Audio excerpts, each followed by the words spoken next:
Hello, and welcome back to the 3 Up Moon live stream, everybody. My name is Matt, otherwise known as 3 Up Moon on Twitch and YouTube. If you're watching live on twitch.tv/3up_moon, thanks for tuning in. Today we're going to start a brand new series, a brand new stream series. We're going to be diving into a game that I have tons and tons of nostalgic memories associated with it. One of my favorite games on Super Nintendo. It is Link to the Past. But we're going to be playing it a little differently, and we're going to be diving into a randomized version of Link to the Past. Now, randomizers kind of got popular in terms of randomizing a retro game with Link to the Past. One of the first ones I've ever heard of, and Super Metroid was another one. Now, the game will essentially be completely shuffled around. The palettes, the color palettes, all the chests have been shuffled around. It will ensure that all locations are going to be 100% accessible, and we're going to be playing in something called open world mode. So we still start in Link's house, but we're not bound to following the story. We don't have to necessarily save Zelda first and take her to the sanctuary, like in the original game. So it's going to shuffle things around that way. We do still have the same goal, though, and our goal is to defeat Ganon. In this mode, all the dungeon items are going to be shuffled within their own respective dungeons, so all the chests will be random. All the overworld items are shuffled around across the dark world and the light world. And we still do need 7 crystals to open the tower to get to Ganon. The bosses are going to be shuffled around, and the enemies will also be shuffled around. So it is going to be essentially a randomizer. We assured in the randomizer that we're going to have a sword for sure, so it won't be a swordless run. But we're using the normal item functionality, normal item pool. One thing that's changed, though, is the enemy's damage is also random. So the amount of damage each enemy does to us is gonna vary. Sometimes it could be half a heart, could be 3 hearts. So it's gonna be really interesting. If you're watching after the fact and not watching live on the YouTube channel, 3 Up Moon YouTube channel, consider subscribing. I've got every single series and stream that we've done uploaded in full on the YouTube channel. So we'll start in just a moment here. You can actually pick your character with the Link to the Past randomizer, which is really awesome. And we have gone ahead and I went through all the characters and I picked one that I thought would be suiting. So you'll see in just a moment. For now, enjoy some more music from Link's Awakening before we dive into our Link to the Past, our very first Link to the Past randomizer on stream.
Hello. You should be able to see me on screen and hear me, and I'll get the game up in just a moment.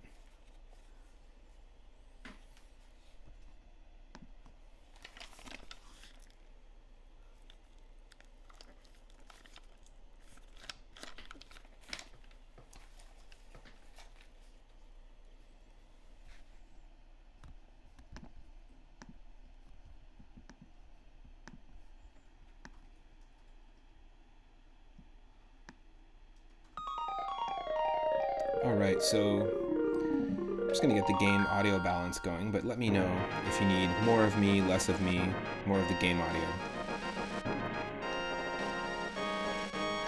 There we go. Perfect.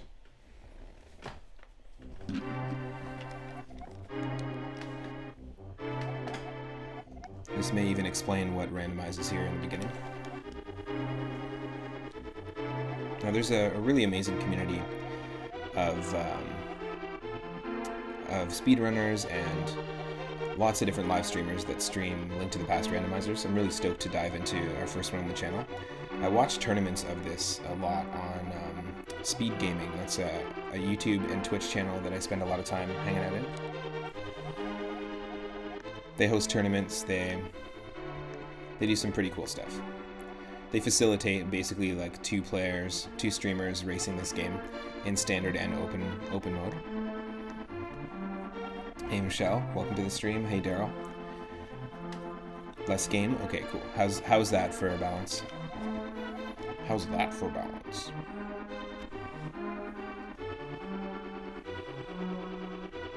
So yeah, Speed Gaming.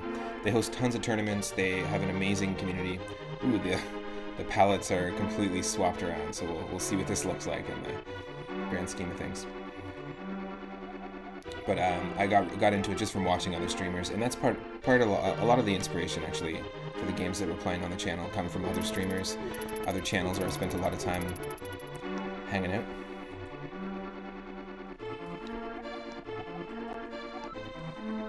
Nice. Hey, how's it going? K-Bro Man, welcome to the channel. Welcome to the stream. Perfect timing. We're just about to start. Is it a better balance now, audio-wise, Daryl?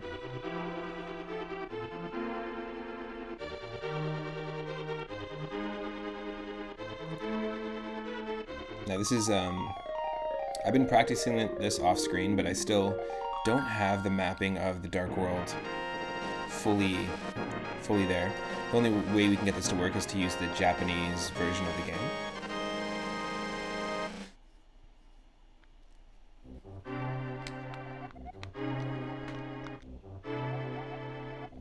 I gotta reset my controller here. Just a moment.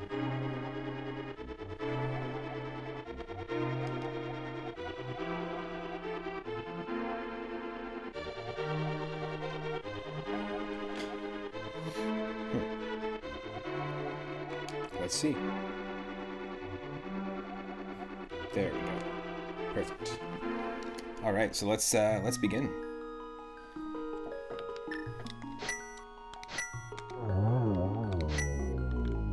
Just did a test to see if the game worked.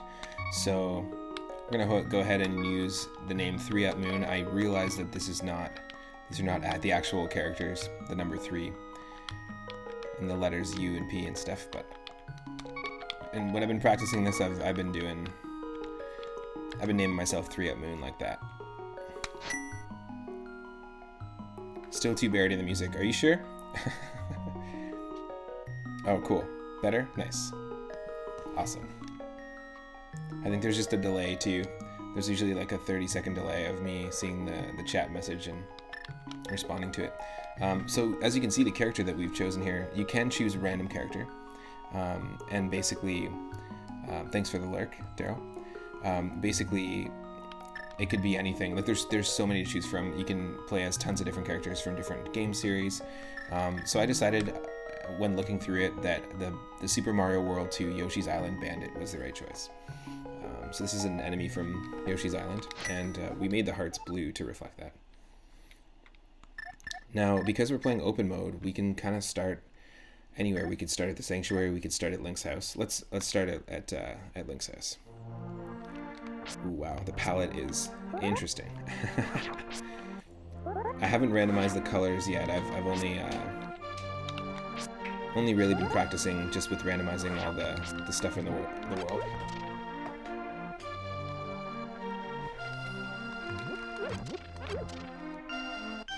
Okay. Bombs. Okay, that's a perfect way to start. That's not bad. I feel like that makes sense in terms of the bandit enemy. Sweet. Here we go. So because we start with the sword, that's the way we set it up, and any enemy can randomize in place of any enemy. We have to be careful with things like this. Like what you just saw there. There are some enemies that, in the original game, the vanilla game, there are enemies that spawn in bushes, and you can pretty much get any enemy in the bushes here, so it's a little tricky. We have the option to go anywhere as well. And I'm also doing an item tracker, so I'm just going to tweak something here. I can't display the item tracker right now, but I am keeping track of what items we have.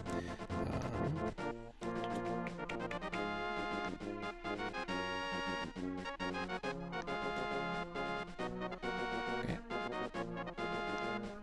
Cool. So yeah, we have all sorts of different options. Oop, that's not what I wanted at all. That's the wrong button. I just mapped my controller as well. Yeah, see, stuff like that can happen. So we have to be extremely, extremely careful.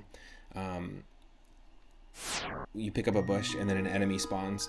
We've randomized the enemies. We've also randomized how much damage they do. So we got to be extra, extra careful.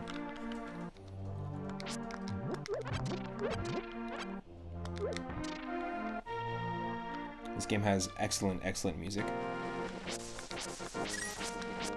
Also composed by Koji Kondo. I'll definitely take that magic.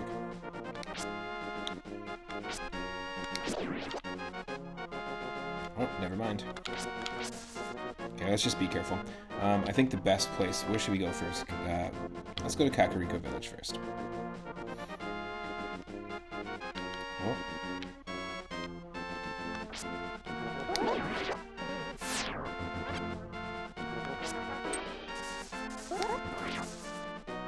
Yes, please.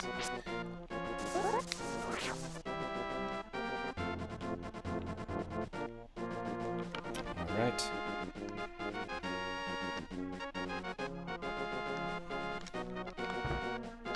Oh, come on. I'm just still getting used to the controls I mapped here. I mapped them to the opposite of how I have the Binding of Isaac mapped right now. Which I probably shouldn't do.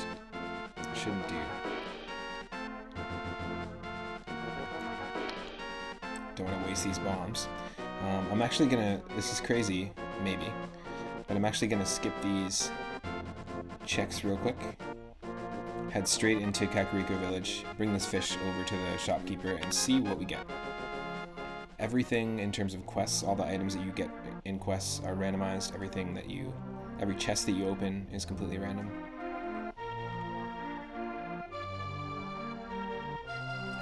Fish for sale, coming through. Here we go. Whoa, a fish. You walked this all the way here? Perfect.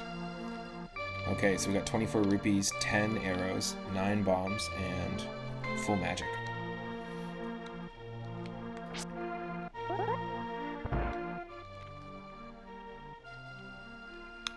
We don't have a bottle.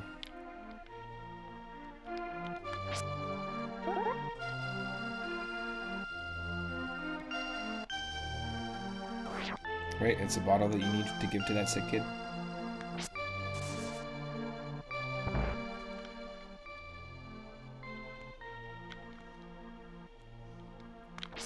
I always thought this was funny. Oh no.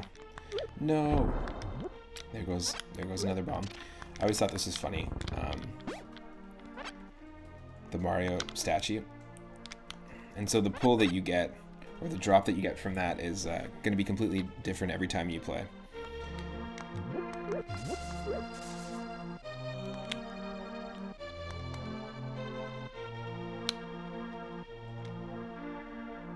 We've got bombs, so we can do this check here. And I'm super open to people collabing if, you know, if there are things that I'm forgetting or that sort of thing. I'm not doing any no backseat or no spoilers kind of runs. Always down with the chat collabing. Hey, 3 up. Long time no see. You want a Master Sword? Good luck with that. What do we like? Cheese? We like cheese.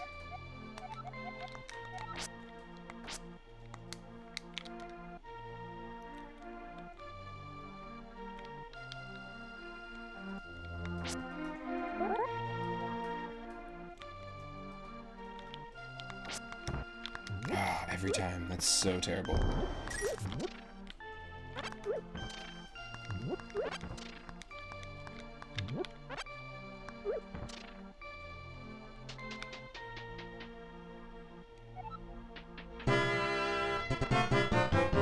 What? Hidorama with the raid. Welcome to the stream, everybody. Thank you for the raid, my friend.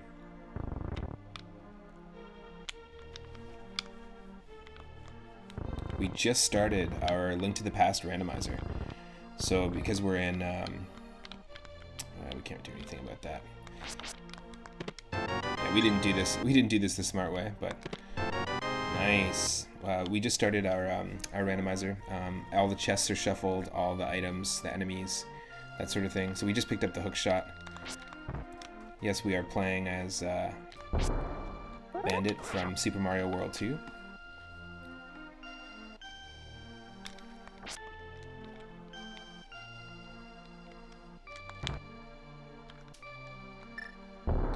And so we have it switched. We have something with a Link to the Past randomizer actually allows you to use L and R to swap your items really quick. So yeah, we actually got the hook shot, which is awesome. Super into that. It's a great first item to get.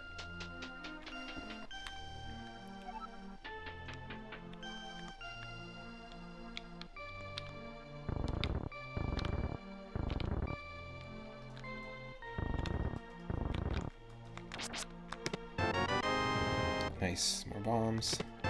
And the Pegasus Boots. Oh my god, that's perfect. Nice. Right on. Well, I'll check you out in a little bit. Thank you so much for the raid, Hidorama. That's awesome. Super great to have the Pegasus Boots. This early on. This is great.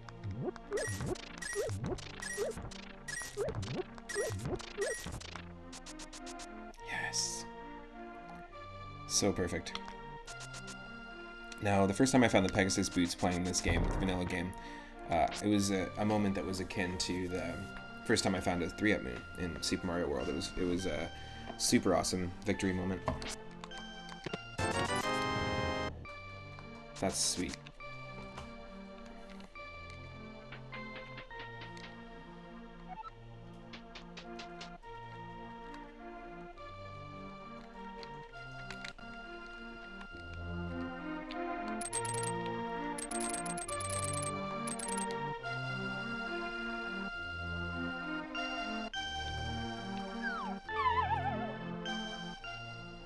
Should give us an item, I believe. A couple items. Nice. Alright, so now we are the Red Bandit. We've got the second tunic. I'm just keeping track of this off to the side. So we've got the hook shot. We have the Pegasus Boots, crazily enough.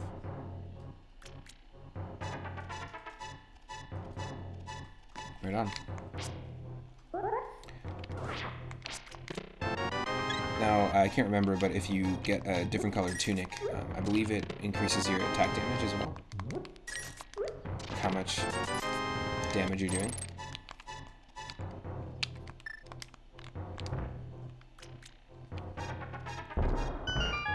Sweet. This is an incredibly good seed to start. It also looks like we're playing in a flashback because this area has like a really desaturated sort of look.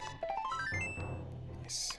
This is what we got so far. We in that one bombable like grotto house in Kakariko Village. I'm not sure what it's called, but there's that area with the push puzzles, the 4 chests, and then the bombable area. We were able to get hookshot and Pegasus Boots. It's insane.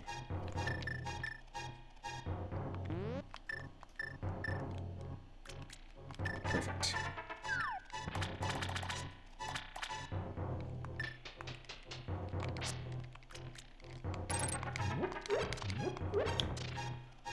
Still just getting used to this controller mapping. I might tweak it over time.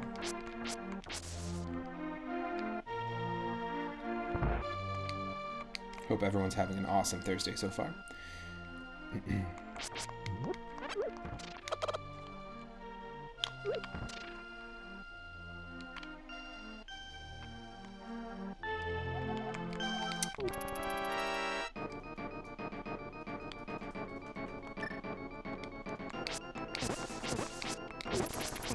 Okay, there's just a guard waiting. We gotta be careful with that.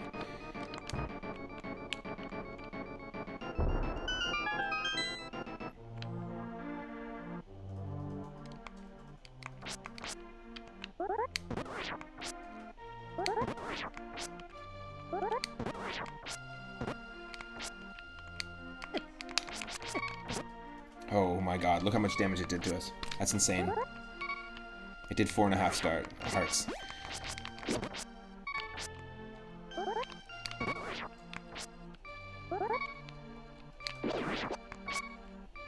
This is crazy. So all the enemies are randomized and the amount of damage that they do to us is randomized. Yes, please.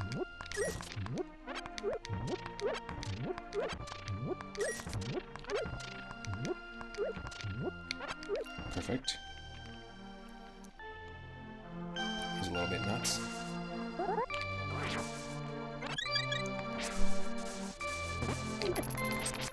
Oh, shoot.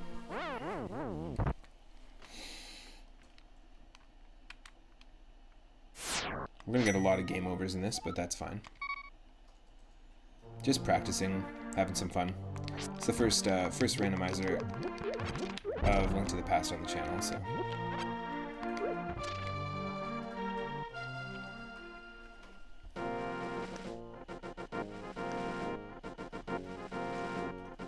Just a moment here before we continue.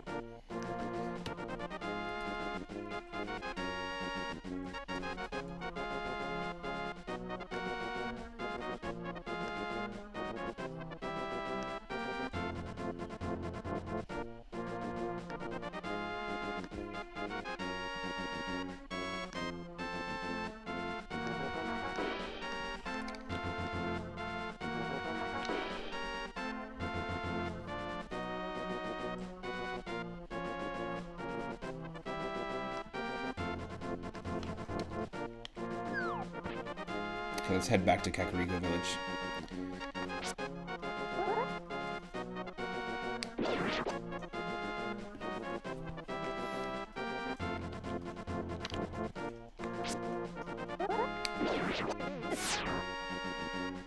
Holy crap.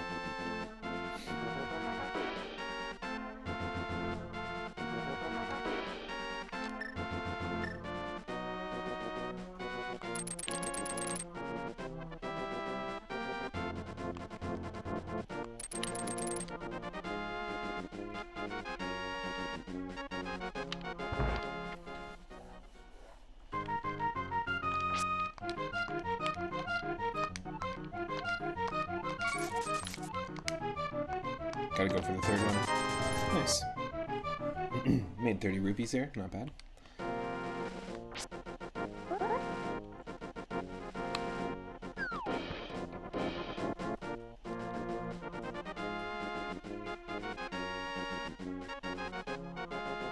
And because it's open, we can pretty much do, we can go wherever we want, but I figure we might as well just take care of Kakariko Village checks while we can.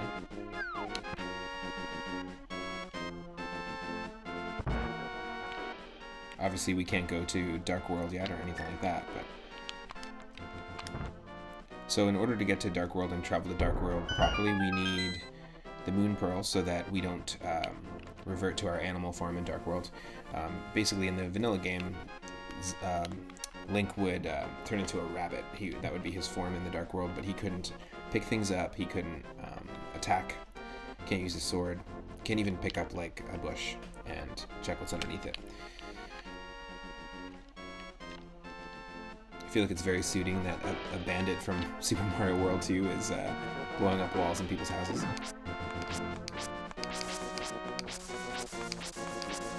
Just getting lucky we're not getting any enemies here.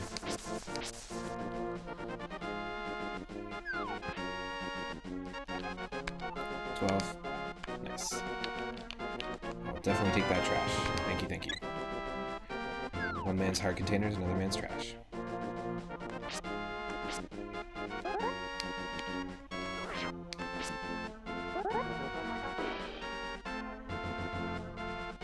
we need the Moon Pearl and we need the mirror to be able to set like warp points.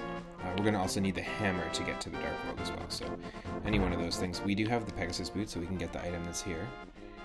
And take some arrows. Why not? We don't have the actual bow, but that's okay. Oh. We do have magic. What else? We got magic, the hook shot, just for keeping track of stuff. And Pegasus Boots. Okay, cool.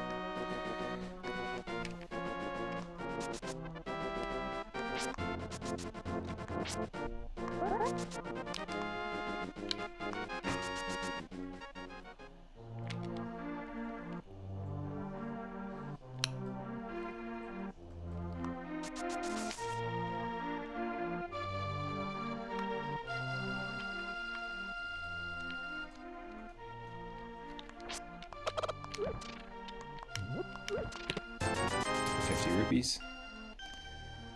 I'm not sure how much we need to actually buy the bottle from the salesman again. This is the sick kid, right? Yeah, that's what I thought.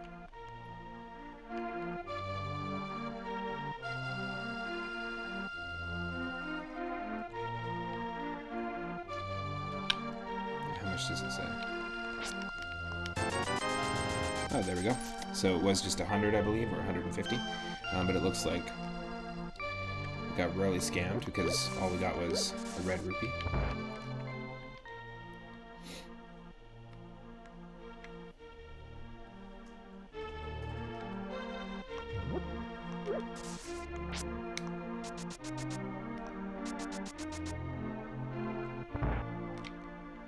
This room's gonna have enemies in it? Yeah, that's what I thought.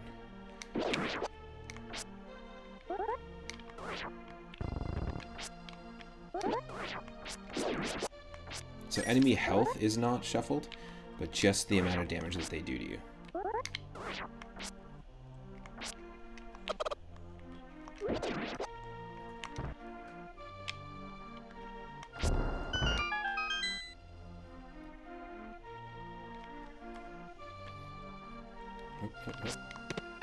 Yes, talk about awesome. That's perfect. Okay, we have the Moon Pearl, so if we do happen to get teleported to the Dark World or make our way to the Dark World somehow, we're gonna be fine. We're not gonna be, oh, that was terrible. We took so much damage from that, holy crap. At least we got the Moon Pearl though.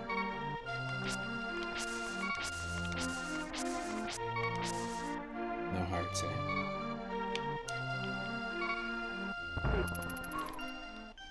Insane.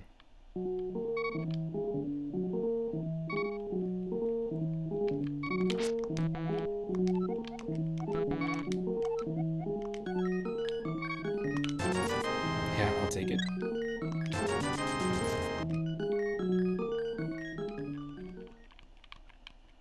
Now, some people play entrance randomizers with Link to the Past randomizer, and that's insane to me.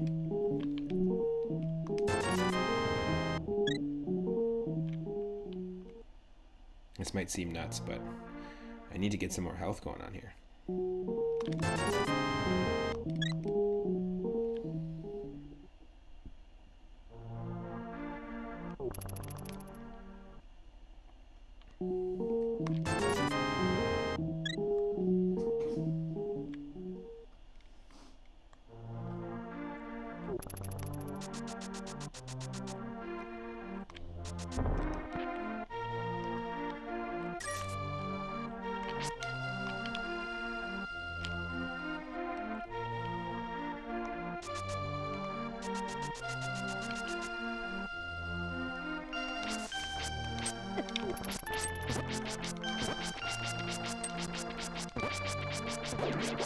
Holy crap.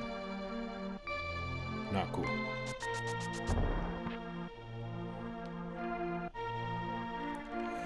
You know what? Let's do the Lost Woods check.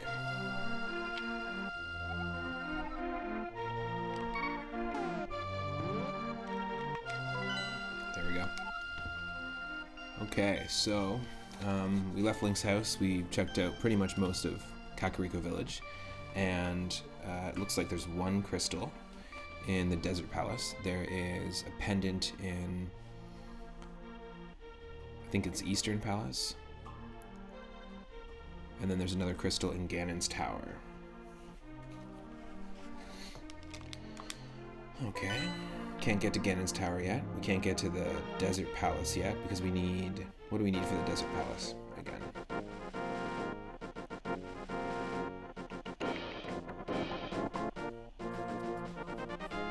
It's not Bombos, but it's one of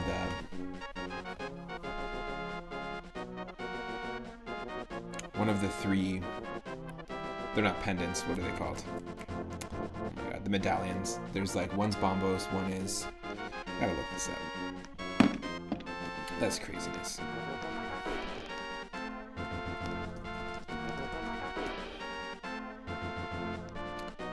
When we get them, they give us different abilities. So, Quake Medallion, the Ether Medallion, and the Bombos Medallion. So I think we need Quake.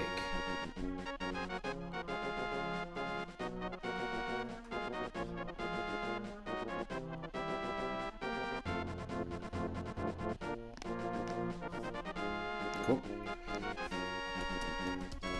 Just gonna quickly look up how to access the desert.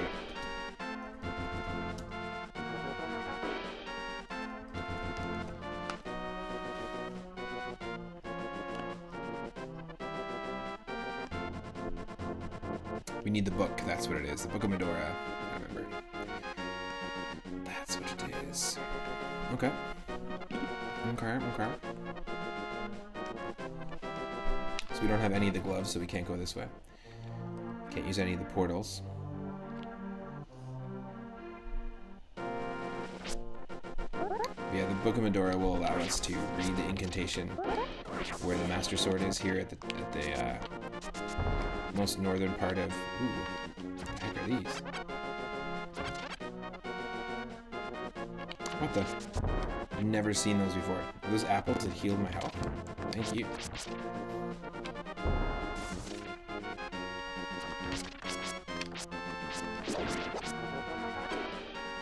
Interesting. Never seen that before.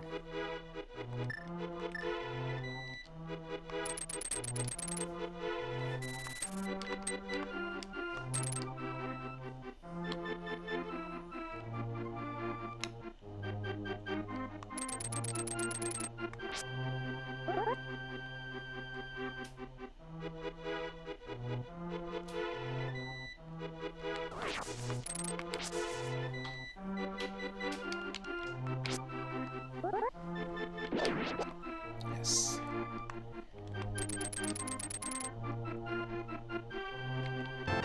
Yes, please. We're getting tons of heart containers. Getting the moon pearl so early is pretty awesome. Oh shoot.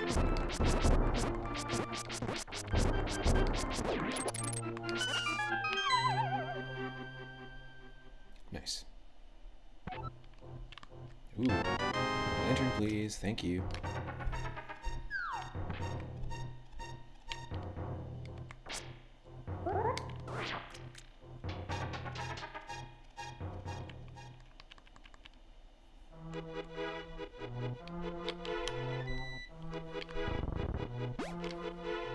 Cool. So we know that our tree pull, just like that Mario painting in this randomization seed, is full of magic.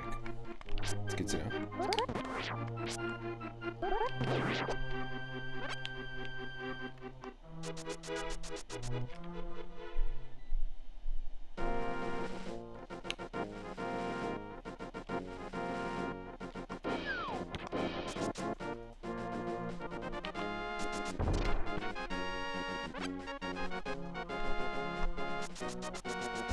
Okay, so is that everything?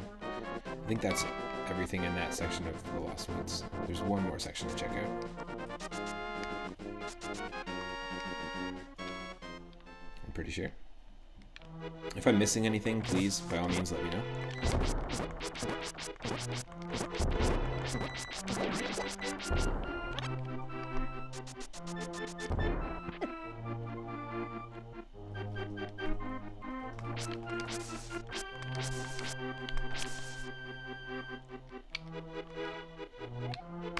Ouch, you jerk.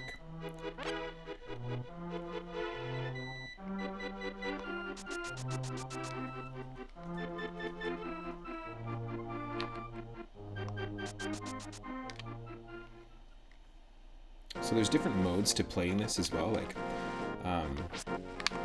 we're playing open mode. You can also play standard mode where you do have to follow the story of the game. Open is just allowing us to go anywhere we like, which is fun. There's a few other modes. You can set it so that your goal is to defeat Ganon. And you can also pick how many crystals you need to actually defeat Ganon, which is really cool.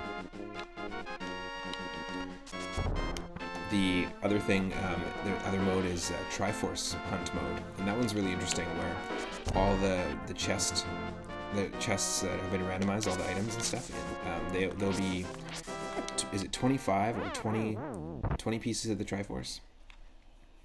I forget what it is, but there's 20 shards that you have to find, and so beating the game actually just, your goal is just to open as many chests as possible, and once you find that many Triforce pieces, you can talk to Sahasrara, I don't know how to say his name, but Sahasrara's brother, who's basically the randomizer, just adds a new character in the Hyrule Garden in front of the Hyrule Castle.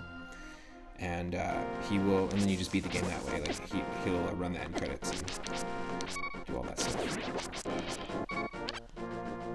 Pretty cool, though.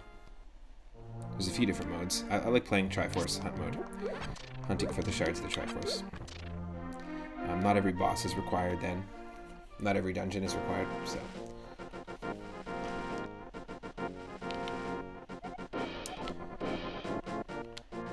Just getting used to this dang old controls.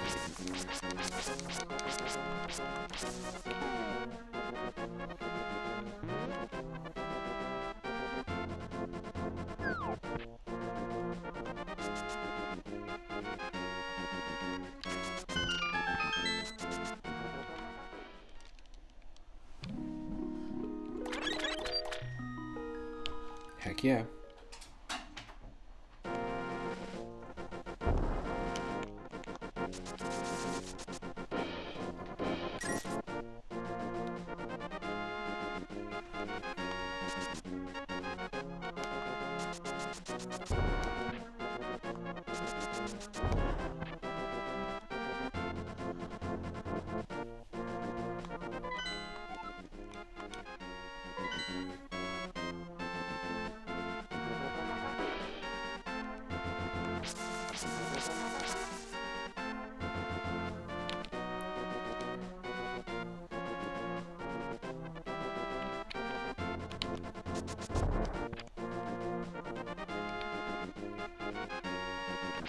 Isn't there an item in here too, or am I just mistaken?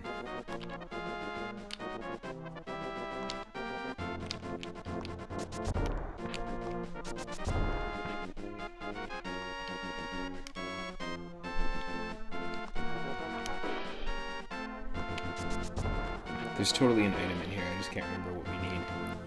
What do we need to open that? I'm almost doing this blind, even though I've been practicing, which is hilarious. The hammer? Do we need the hammer? The shovel, that's what we need. That's what we're looking for. Okay, so once we get the shovel, then we can... Oh, Jesus. I do really like that both games being developed by Shigeru Miyamoto.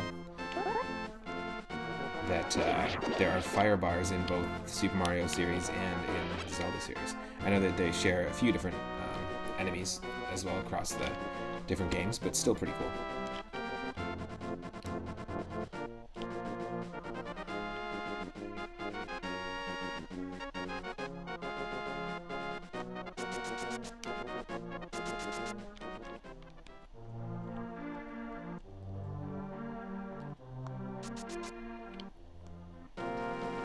There's no checks here.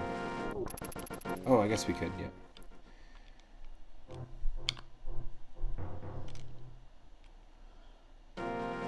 We need the hammer, but also...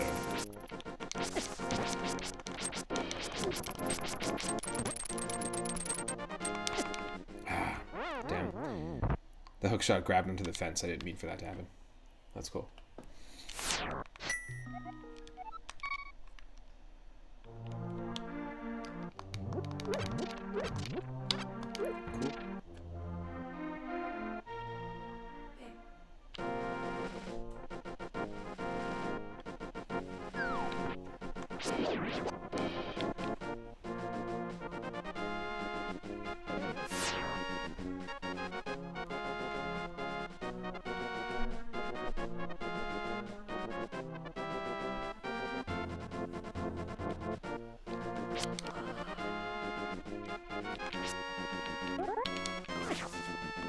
Oh, you're kidding me?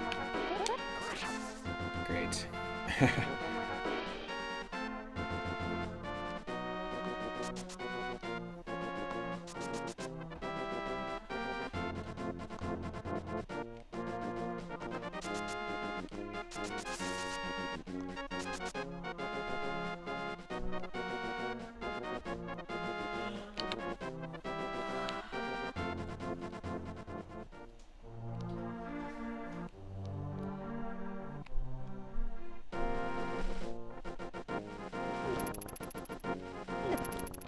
Wow, oh my god, those are like the weakest guards, and they do 7 hearts of damage. Oh, we just can't get hit by anybody, which is totally fine.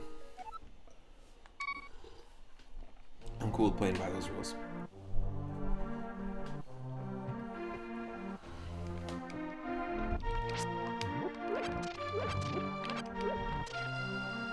Really fun way to play Link to the Past, though. I still don't know how people do crowd control versions of this where they let their chat control what's going on in the game.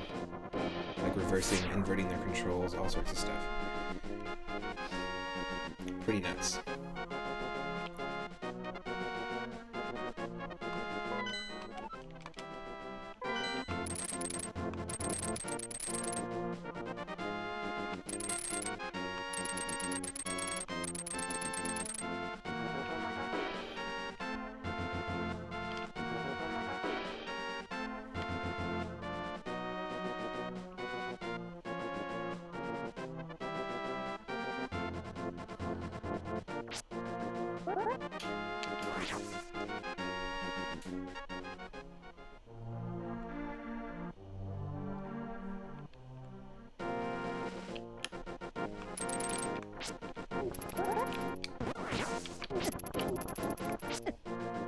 No, what the heck? That's insane. That is crazy.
Oh, come on. Ridiculous.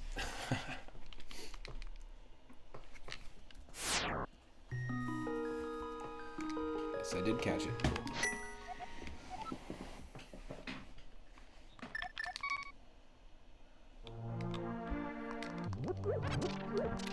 So enemy damage is randomized, but boss damage is not, so we don't have to worry too much about that when we're dealing with the bosses.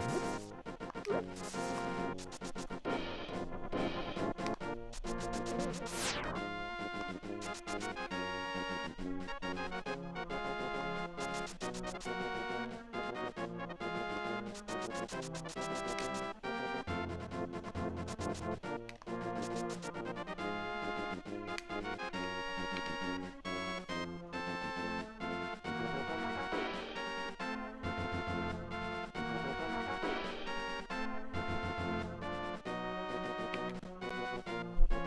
I'm going to use a save state here.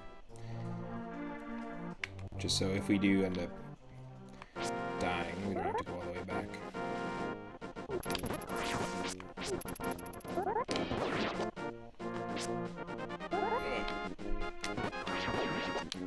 Crazy. Holy crap. Really? For nothing? Thought that would have given us something. Shoot.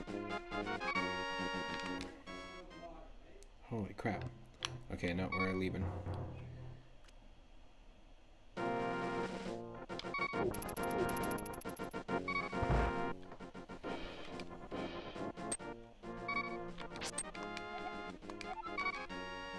That's right, we need to find his friend in the Dark World, lead him back to this location in the Dark World, and then come back to the Light World. I think that's how that works. I forget how that quest goes. Exactly.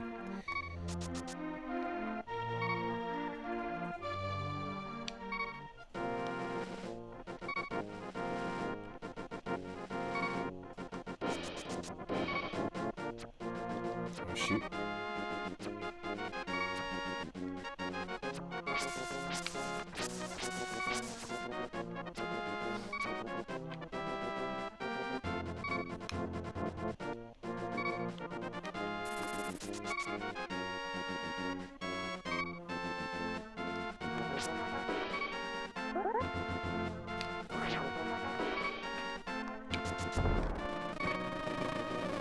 Oh, shoot.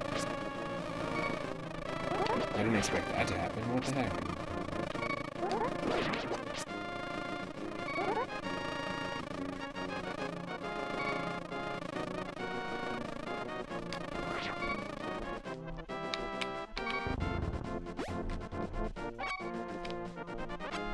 That's not super helpful.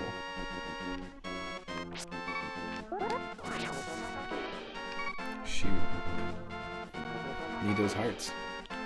Hey Mom, how's it going? Welcome to the stream. Good evening. I'm playing Legend of Zelda, which is a game that I owned on Super Nintendo multiple times. I picked it up a whole bunch of times. And, except, of course, everything is shuffled around because that's how I like to do things. Just hanging out and just playing the game casually, but I've been wanting to get into playing this more often. There are people who race this, so they both start the same game at the same time. And just see who can beat what. And because it's such a big game, in terms of like the world that you explore, everyone, even though you get the same randomization, everyone always takes different paths and makes different choices, so it's kind of a cool game to watch. Especially when multiple people are playing.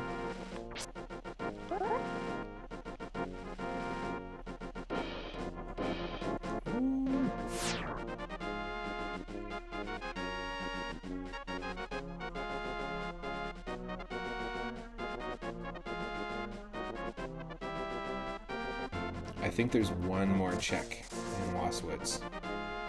So I have to go back to where those two lumberjacks were sawing the one tree.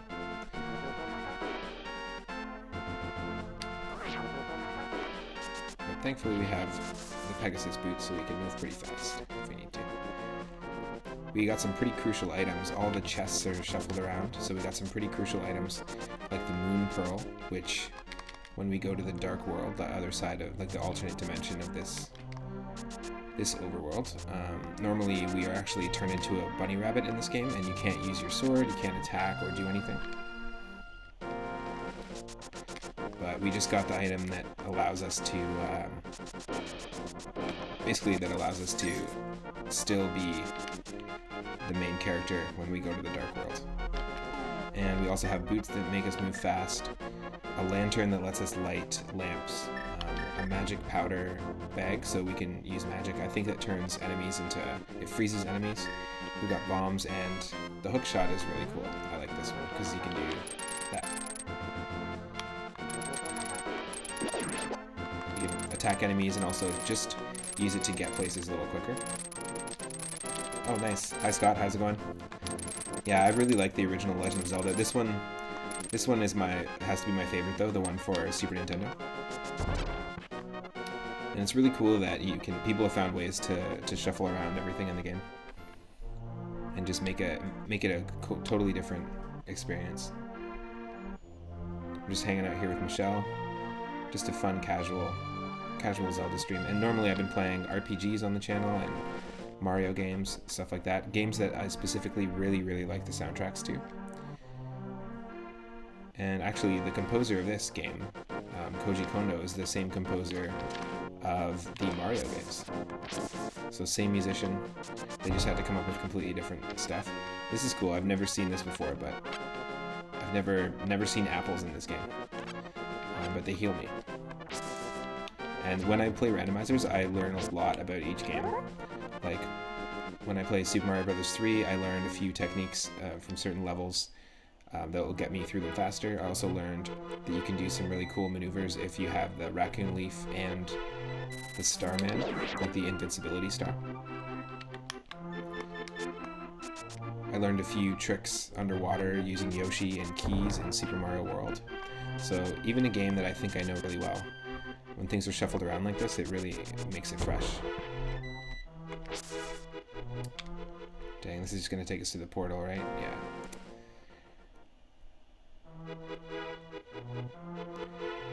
One of my downfalls, I'm sure lots of people have noticed, are labyrinth or maze-like levels.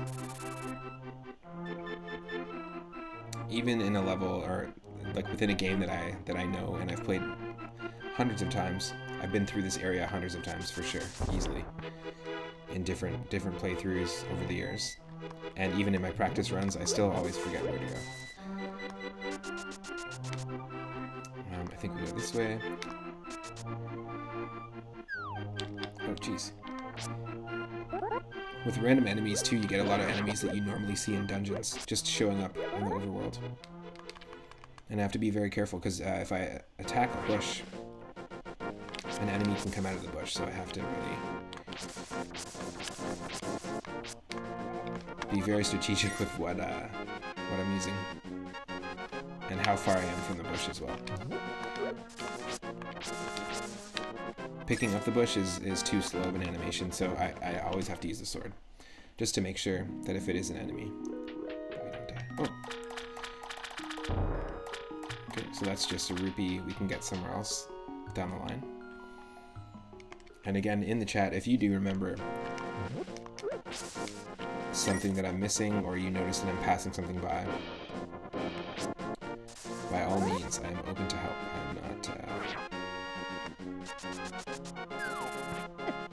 I'm not trying to do this blind. Oh. Okay, I think I pretty much explored. Let's look at the map really quick. Wrong button. After he presses 3 wrong buttons. Okay, so we explored this whole upper area. We explored the top left Lost Woods, and we got all the chests and checks there. Because all the items in the chests are all shuffled around, basically what most people do when they play an open world version of this is they just pick a direction to go in, and you want to kind of clear out the map as quick as possible. Obviously, I can visit a few dungeons at this point. There's a few checks, like basically, let's see here. Yeah, so we've been here, the Lost Woods. We just checked this little area with the lumberjack. We checked out all of Kakariko Village, which is the first place we went, which is this village here, including the bottom section. We checked this out, this little grove of trees, of 6 trees. In the middle of it, once we get this shovel, we'll be able to dig something up, which is really cool. So that's a place we come back later. And we've checked out Link's house. We have a couple options.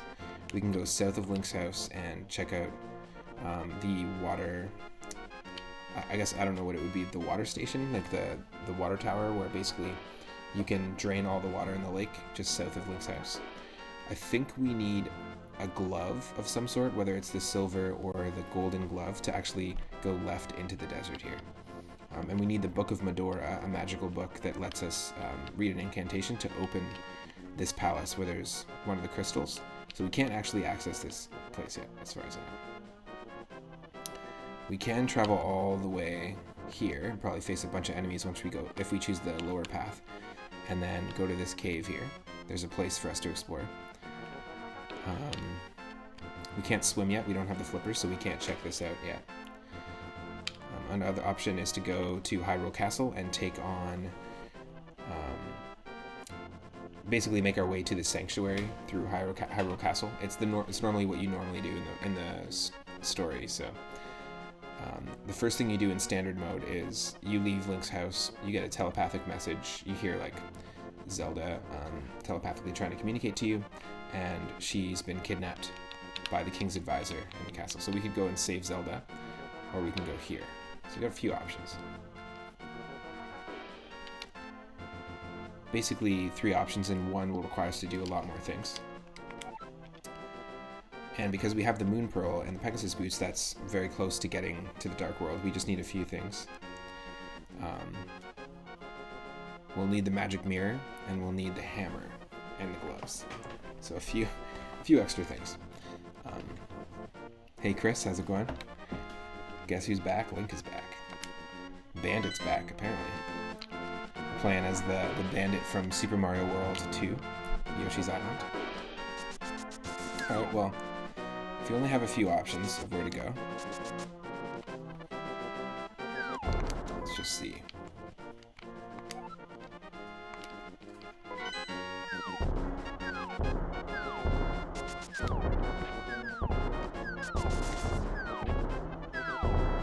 Holy crap. Those enemies always remind me, I think they're called Mushaboons actually, and they always remind me of Secret of Mana and Chrono Trigger. They look exactly like enemies from both those games. So it's tricky because the enemies do random damage, but that means, like, we encountered a guard, a Hyrule guard, which normally does like half a heart of damage or a heart of damage, and it took away all 7 of our full hearts. So in one hit, it did 7 hearts.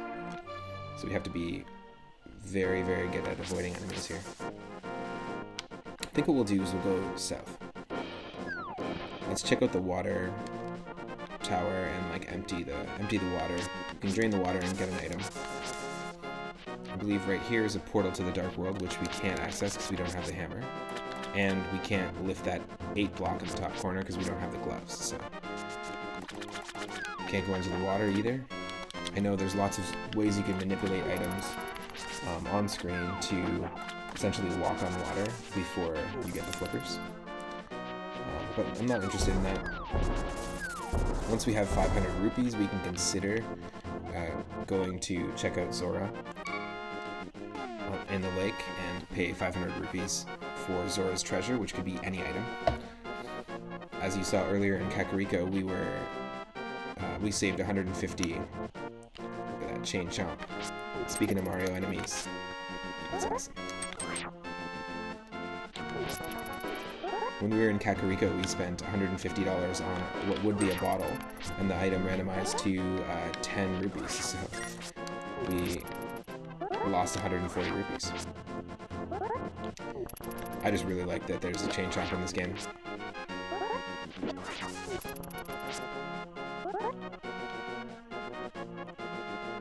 Let's just go straight in.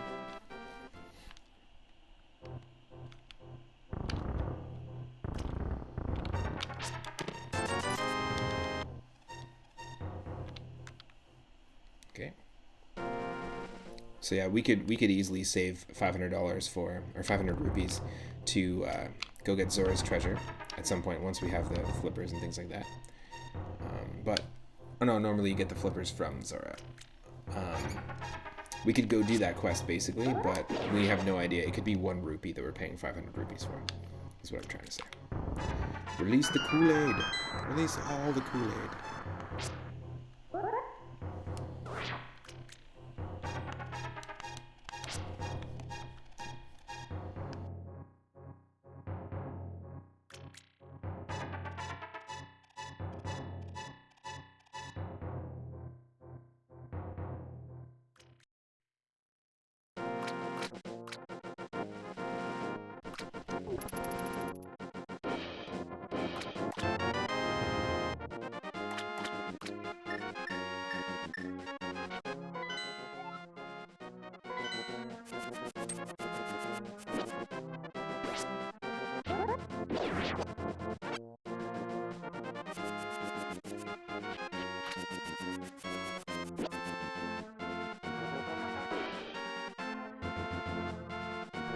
Yeah, we got ourselves that boomerang. Nice. So I realized that the mic was muted there. But yeah, normally the boomerang isn't an amazing item. It's not my favorite. But we got the red boomerang at least, so it's the second level of it. We also do have the blue tunic as well. It turned our default blue tunic into a red one.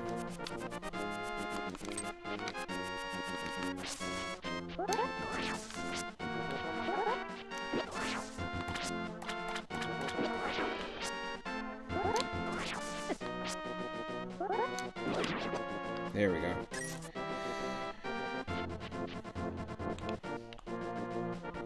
If I'm not mistaken.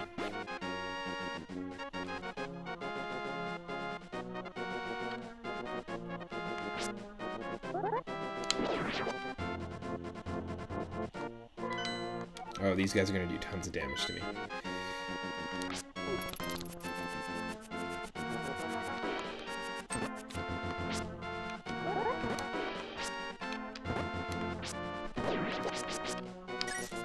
Good. Those guards can do 7 hearts of damage, which is insane.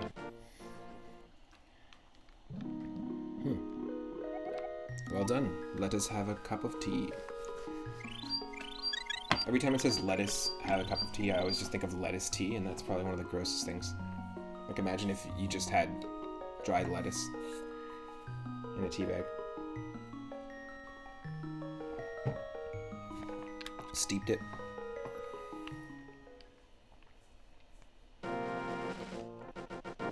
Potatoes, boil them, mash them, steep them in a tea. Okay, so we can check out the desert. That's cool. It is accessible. I always thought this was cool, this like sort of falcon-like, sort of royal emblem / squid formation in the sand. I always thought that was a really cool visual touch as a kid.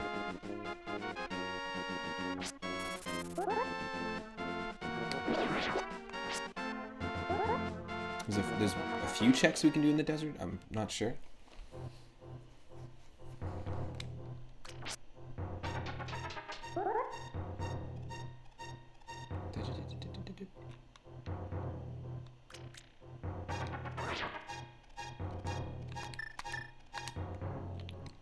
Thankfully, the randomizer lets you use LNR to swap through items like this. In the original game, you have to do this every time, which is fine. It just saves us time.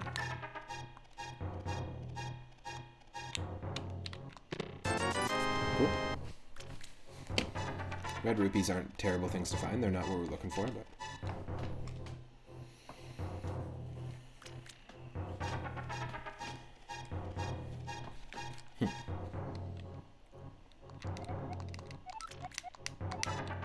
I want to say thanks again to Idarama for the raid earlier. I appreciate the support. I also think it's really cool that Grimbomb gifted a subscription to the channel earlier. Really kind thing. We've got 18 subscribers right now.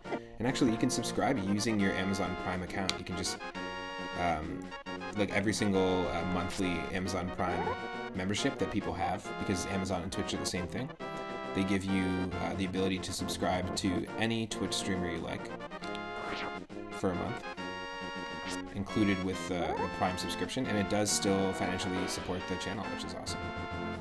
Ooh, look at that. I can't knock that off the ledge, which would be nice. Hey. I saw what you did there. Come back here, ghost. Nope. So how do we get up there again? So we can't open this and get into the desert temple until we have the Book of Medora. Because right now, this is what happens. Nothing. You can't read what's on that tablet, basically, until you get the book. Is that the only check? Oh, never mind. Ooh. Yes. No, never mind. Yeah. That's the only check. Yeah. There's a lot of damage. Okay, well I think that's probably all we can do in the desert for now. Let's just quickly check.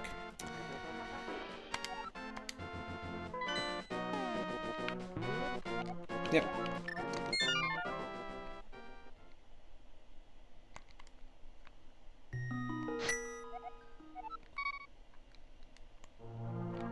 Sometimes it's a little bit quicker to just save and quit and then start back at Link's house. It's kind of like a quick reset.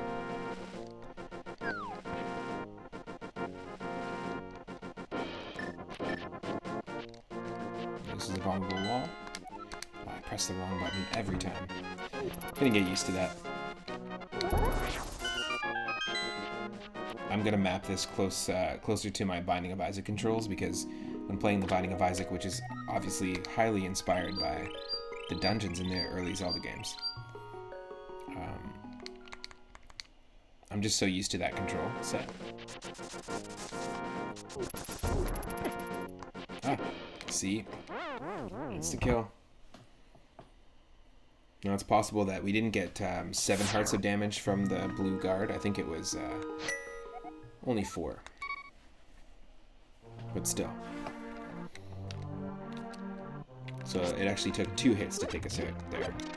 Similarly, I probably just didn't notice it, but that's probably what happened the very first time that guard killed us. I mean, you can get a lot of the checks over with in the very beginning pretty quickly.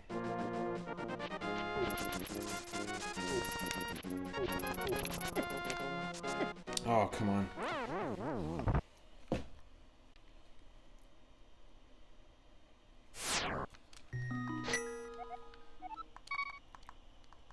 Dang.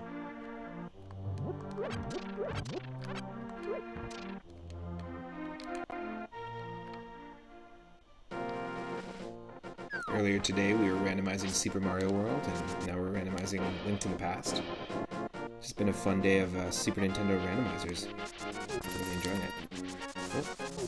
Hope everyone else has been having fun.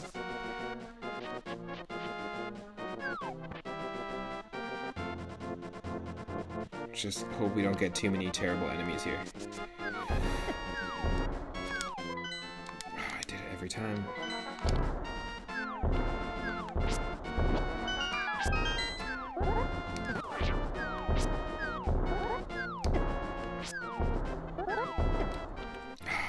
Shoot. Gotta go for it again. Those mushabooms are real tough. Those secret of mana mushrooms. And they're doing a ton of damage. They're doing 4 damage as well, it looks like, or 3.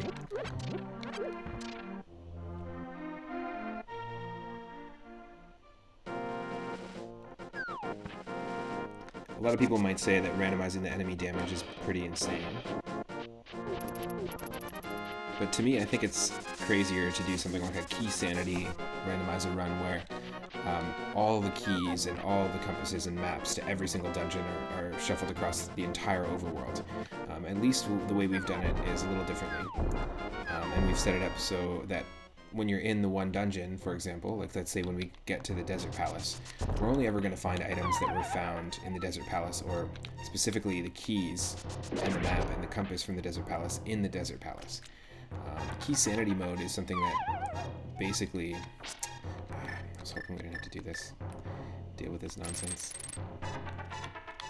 But Key Sanity Mode basically takes all the keys from every dungeon and makes it real tough to navigate. It just requires for you to know how many keys are in each dungeon and to keep track of all that stuff. It's a lot harder if you're just starting out with randomizers. And again, we're just doing a casual one, so we're just trying to practice. I'm sure we'll do many of these on the stream. Yeah, we got the not so good boomerang.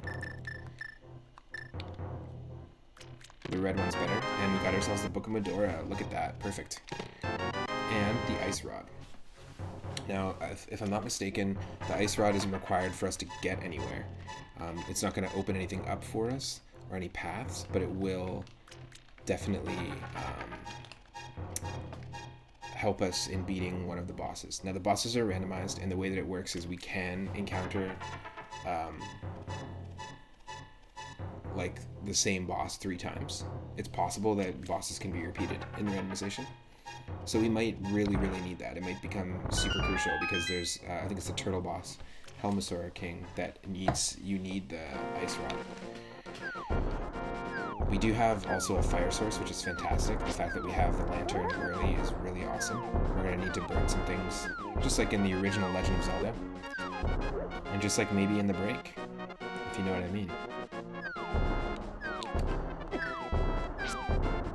Oh, jeez. That health. Gotta watch out for the Stalfos. There's a ton of things to be wary of. And this particular section is usually swimming with enemies. Just want to see if we can get to where we need to go. Oh, shoot. Zubat? No. Not a Zubat, but Zubat's in there. Oh, let's try it again. Gonna take a sip of coffee for this one. That's usually like that little path that we took down there where we go south of Lynx. Here, I'll show you. This particular path is usually pretty tough when I'm running an randomizer, when we randomize enemies. A lot of people do this without randomizing enemies as well. And it's really fun to watch those races too.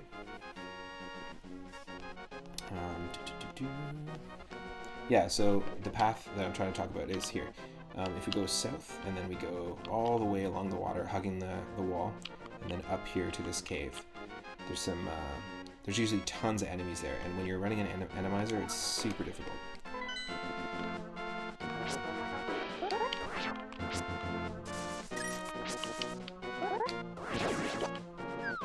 Really had fun diving into Mario Kart Super Circuit last night as well.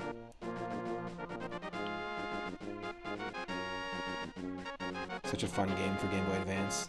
So much like the original Super Mario Kart for Super Nintendo, but with a lot of that charm that we got from Mario Kart 64, and it has its own really nice blend, its own unique style, but it's a perfect blend between the two. It feels like. Oh no! Oh, thank God! Actually, we died. We somehow dodged that. Sorry. We somehow dodged that. Oh my God.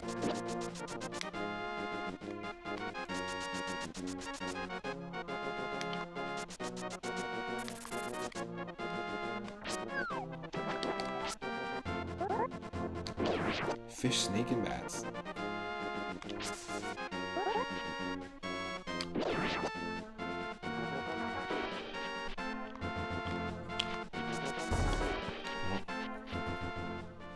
We're gonna need some gloves, but we do have the Book of Medora.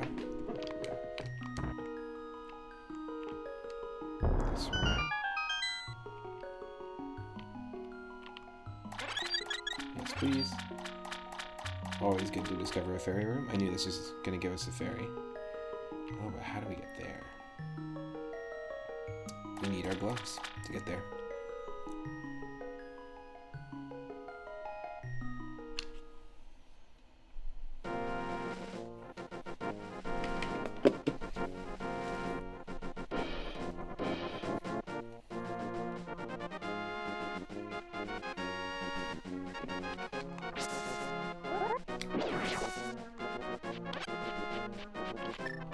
What does magic do again? Does it just freeze the enemies? Oh, it turns them into little dragon warrior slimes, I forgot. Little slimes.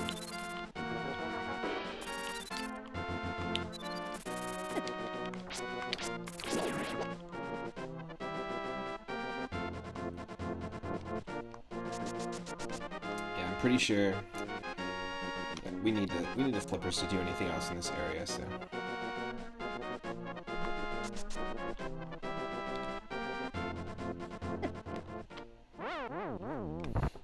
That's fine. We're just gonna start over.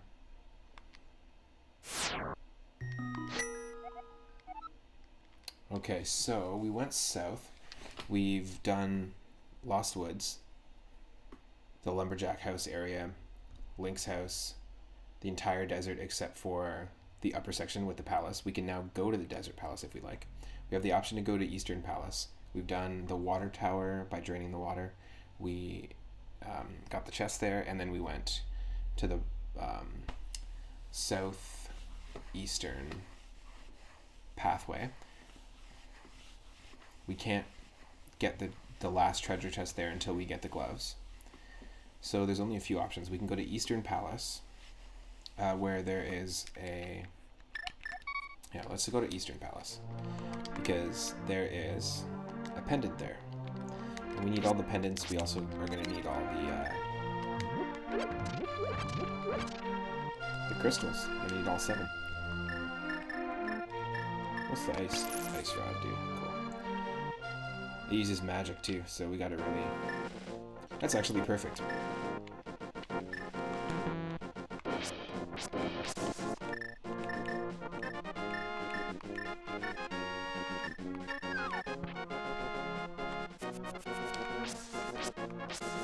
Take a look here.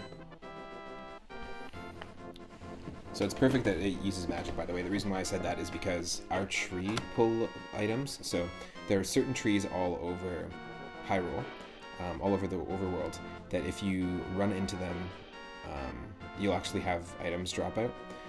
Or if you pull, basically you can go right up to the bark in the trunk of the tree and then pull against it, and it will give you 4 items. So it can range, like, depending on the randomizer seed that you're using. Sometimes it's hearts, which is fantastic, but we have full magic refills. We can get 4 full magic refills from every tree location, so it's quite useful, especially considering how much damage or how much magic is used with the ice rod. See, a few more people are just joining. Welcome to the stream. If you're not a follower already, consider clicking the follow button. It lets you know when and when and what I'm streaming next. And I stream every single day from 1 p.m. Pacific onward. So we do all sorts of retro games on the stream, randomizers. This is our very first Link to the Past randomizer on the stream. So let's go here. What's in here again? Fairies as well? Yes. Have a cup of lettuce tea. Devil's lettuce tea.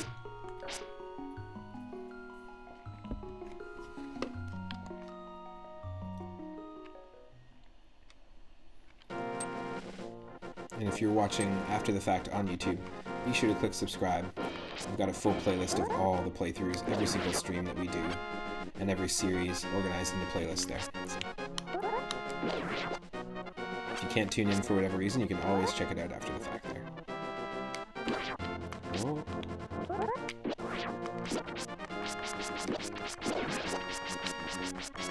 Thank you.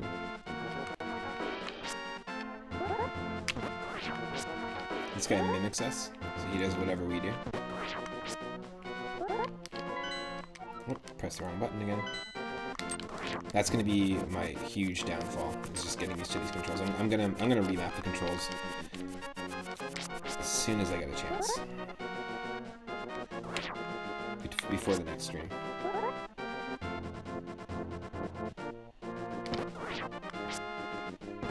And we're going to be playing a bunch of this weekend.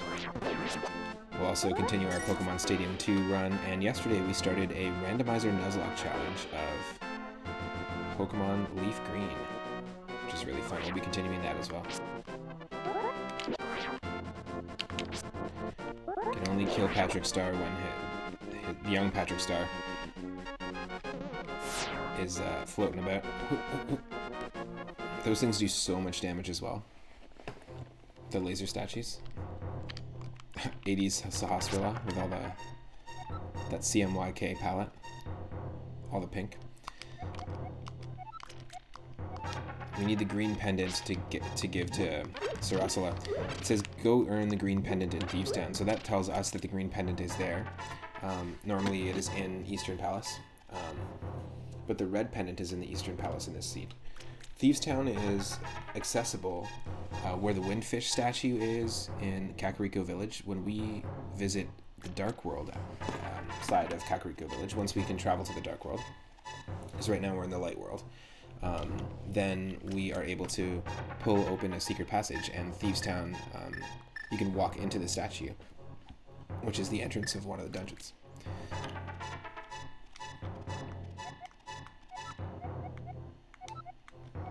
So that's good to note, is that we need to go do that. Oh, I'm also keeping track of my items here. There's a reason why I'm not doing this live, because like I don't have the item tracker up on screen. But it's just because I'm still working at logistics here with streaming this game. This is the first Link to the Past randomizer stream we've done on the channel. So we have the red boomerang, we have the hook shot, we have the magic bag, we've got the Book of Medora, which we just picked up, the ice rod.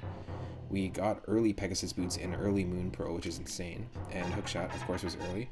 And we have Lantern, the basic sword, and the blue tunic. Nice.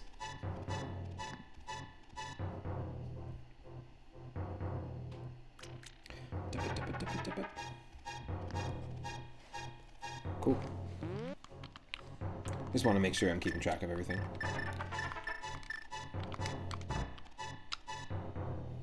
Nice. How's the night going, Chris? Are you doing anything crazy? Doing any video editing at all for your channel? Or are you just hanging out?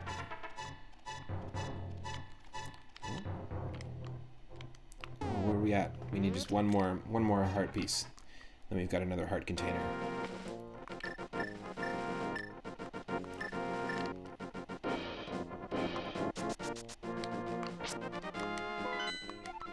Every time.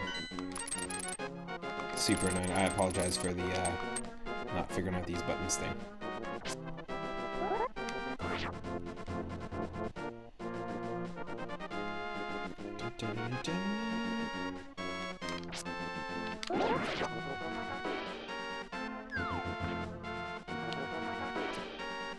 And remember that when you're hanging out in the chat, you can actually earn by doing all sorts of things, by engaging in the chat, by hanging out, watching live, and also just by being involved in raids when we raid other channels, that sort of thing.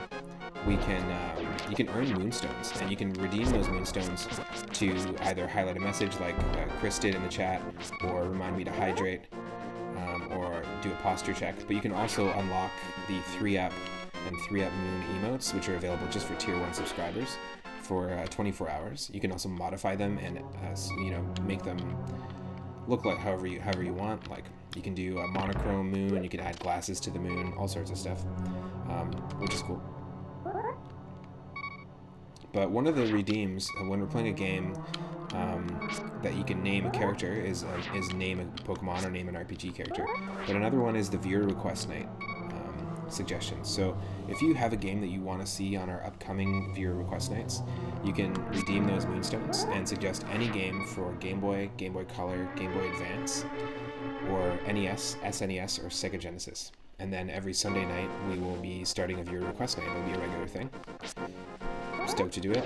You can suggest a game that you love, a game that you have all this nostalgic association for, or it could be a game that you like. It could be like a hidden gem that you think I should just play based on some of the games I play on the channel, or it could be a game that's super frustrating and just a troll option, and I'm super happy to play that game as well. So it kind of seems crazy to leave that power in the hands of the chat, but I'm excited to dive into those and have you pick the game I'm going to play.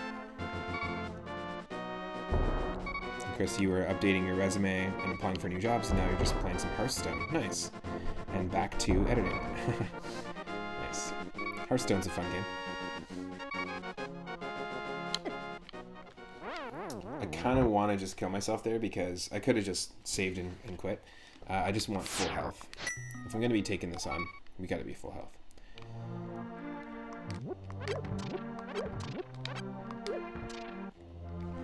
We do have the option to go to the Sanctuary as well and go to Hyrule Castle. Now that we've opened up the Desert Palace, that's also pretty big for us as well. We've got a few options. Let's take on the Eastern Palace. Let's really see if we can do this. You dick. And you can't kill him too. God damn. Okay, hold on.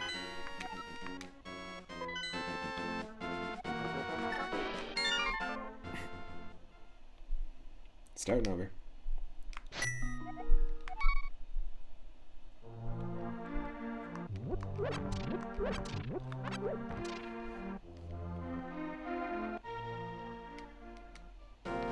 Now for me, the very first Zelda game that I played, I got a collection of NES games and an NES from my Uncle George growing up, and the very first Zelda game that I ever played was Zelda 2. He had Zelda 2, he did not have Zelda 1, so I never played it. Then I got a Super Nintendo for the first time, and this was the first game I picked up alongside Super Mario All-Stars. And of course the Donkey Kong Country games. But I fell in love with this game. I felt like Zelda 2 to me was a little more, like I associated it more with Castlevania, which I had, the very first one, and I associated it more with Metroid, another game that was in the collection, and they just felt more like it felt more like a Final Fantasy style game to me, Zelda 2. And I didn't really realize that the two were connected until later. And also, I played Zelda 1 after the fact, so. Let's see if we can't get a heart from this guy. Come on, Patrick.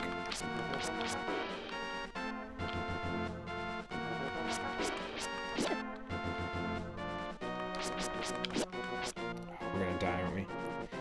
Look how much damage it does. Oh, no heart. Great. Great. But yeah, I really, really love this game. And Zelda 2 was the first one I played. In the chat, what was your very first Zelda game that you played? Or have you even played a Zelda game? Because there's lots of people I've been meeting on Twitch that have not. And their first Zelda game ever was Link to the Past recently. Hey Dig, how's it going? Thanks for joining with the raid. Playing Binding of Isaac was getting me jonesing for some Zelda, so yes. Recorded that somehow.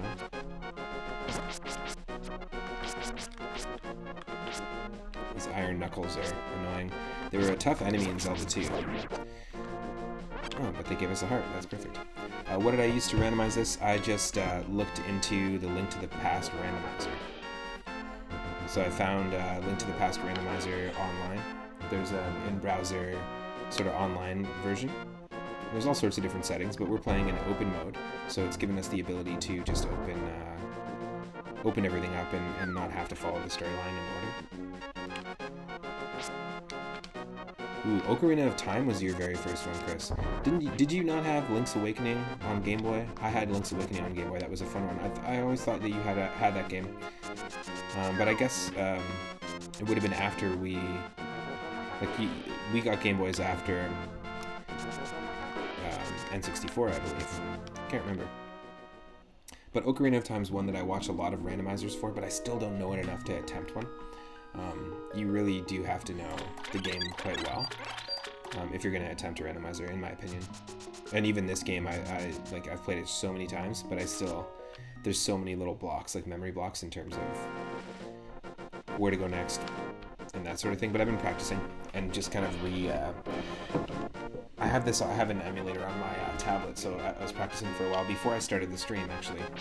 Spending a lot of time playing the randomizer version of this. Either Link to the Past or Ocarina of Time. Nice. Serious Twitch, that's cool. And what a departure, right? Like, if Link to the Past and Ocarina of Time were some of your first, they're very different games. Like, drastically different games.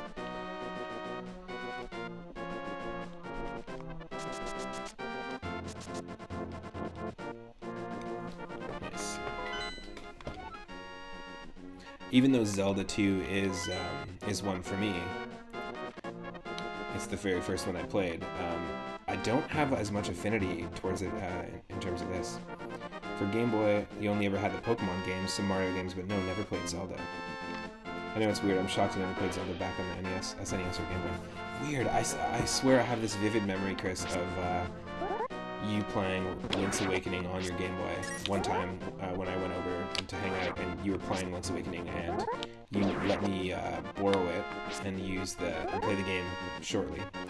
And I was really, really into it, and that's what made me buy it. It might not have been you, it might have been somebody else.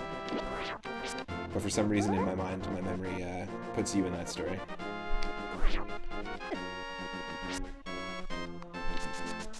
Really funny. Funny how brains work that way. So, did you ever play this game? Have you ever played Link to the Past, Chris? Or Link's Awakening? Did you ever get a chance to delve into those games? Because I think you'd really like them. I know that they've been remade. Link to the Past was remade on Game Boy Advance, and they did a sequel on 3DS, A Link Between Worlds, which I have, which was really cool. It was sort of an interesting way to revisit. Interesting way to revisit this same exact world. They never really made a sequel besides Majora's Mask to a Zelda game like that.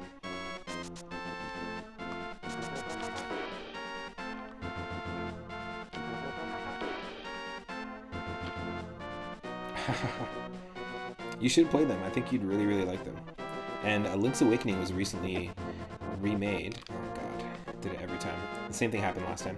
Link's Awakening is recently remade on the Switch, and it has a really interesting aesthetic. It kind of has this claymation sort of toy model aesthetic, and considering that you made those Pallet Town models recently from Pokemon Red and Fire Red and Leaf Green, I think you'd really, really dig that aesthetic. It'd be kind of a cool way to first delve into it.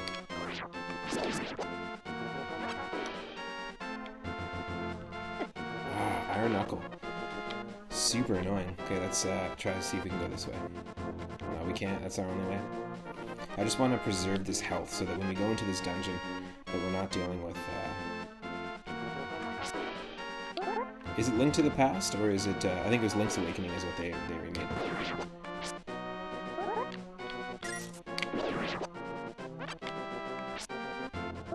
In fact, I wish I could just lend you my version, but obviously we're quite far away. But lend you my copy of A Link Between Worlds, which is a really, really fun sequel to this on 3DS.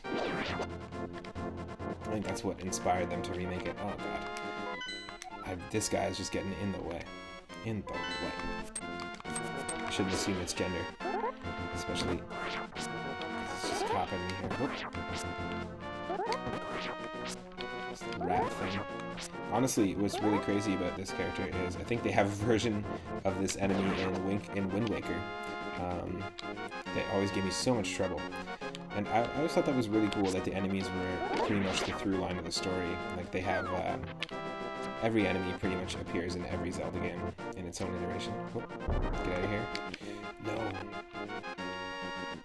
I'm not losing health before I go into this dungeon. I resolutely will not lose any health.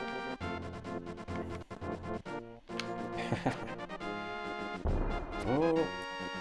There's another game that I really liked on Game Boy that I never got a chance to play, Chris, and it was very similar to... It reminded me a lot of Pokemon as well as Link's Awakening and that sort of thing, and the Game Boy Final Fantasy games, and it was an offshoot of the Dragon Warrior series. I think you'd really like it because it's got Akira Toriyama's art style, just like Dragon Warrior and Chrono Trigger and stuff, except it is called Dragon Warrior Monsters, and it kind of gives you play as the monsters instead of the heroes where you encounter them in turn-based battles. You play as the monsters and you recruit monsters on your team, so it's kind of like a monster training game, monster hunting game. And it gives you the other side of the story, shows you the personality of a slime or one of the weird sort of saber-toothed tiger enemies from Dragon Warrior. And there's 3 of them on the Game Boy Color. I think you'd really, really dig it. I only discovered them after the fact, years later, but I played them and had a blast years ago. So it'd be cool to maybe dive into one of those down the line as an RPG on the channel.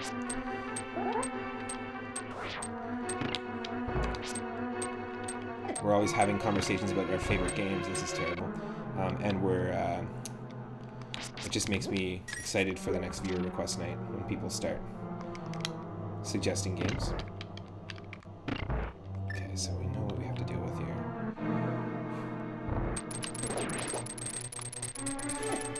No. It's unnecessary. Unnecessary. Come on, let's do this without any nonsense. No.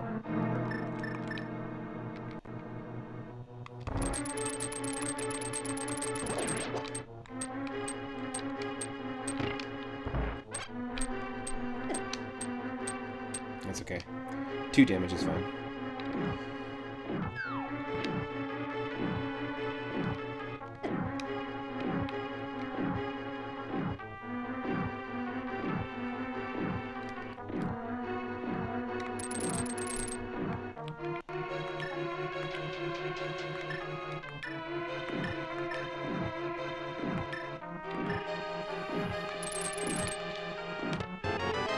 Nice, we got the boss key already. The big key, which is going to open up a chest for us as well here. Pretty handy.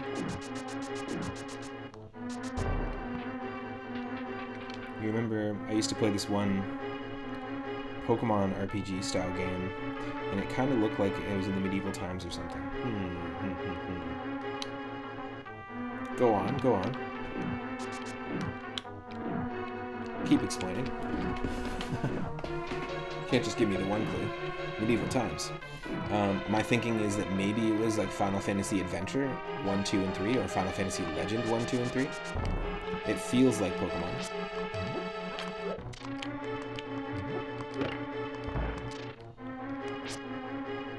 I mean, it also feels very like medieval, I guess, fantasy based. And that game is the game that spawned the beginning of the Mana series, so Secret of Mana, Sword of Mana is a remake of that, Legend of Mana.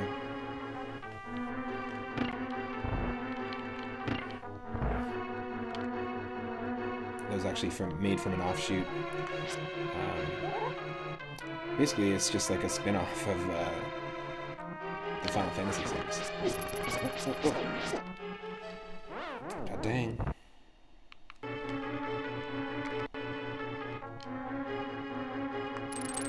I'm not going to use save states too often.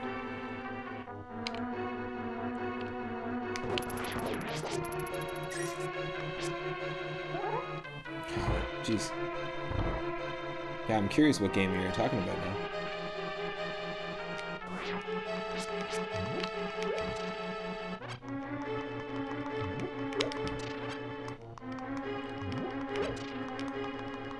Nice.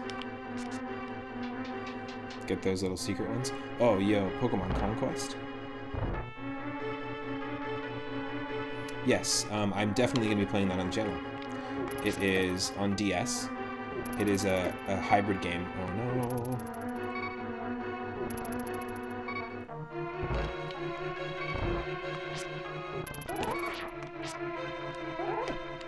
Shoot. Really tough. Okay, let's go back and try to do that from scratch. Yeah, Pokemon Conquest for sure is something I'm going to be playing on the channel. It's there's a series of games very similar to Final Fantasy Tactics, Advance. Not Advance, I guess it's the same as Final Fantasy Tactics, but Final Fantasy Tactics and Advance Wars is what I meant to say. Also like Fire Emblem, how they're tactical strategy sort of battle games. Well, there's a series in Japan, a Japanese-only series called Nobunaga's Ambition, and there's a handful of them that stem back all the way to the NES, or the Famicom days. Really cool strategy game. It takes place in like feudal era Japan.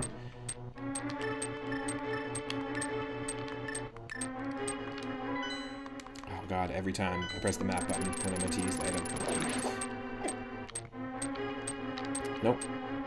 Kill me. Start over. But yeah, Pokemon Conquest is actually just a crossover between Pokemon and the feudal era Japan series, tactical series, Nobunaga's Ambition. And what it does is it pairs feudal era Pokemon trainers basically up with feudal era Pokemon. It's really cool. Fantastic game, excellent soundtrack. 100% going to be. I was actually just testing that the other day. 100% going to be streaming that. And it's kind of like how, oh god, kill me. Can't take any damage. Can't take any damage here. We gotta do that perfect so we can get into the next room cleanly.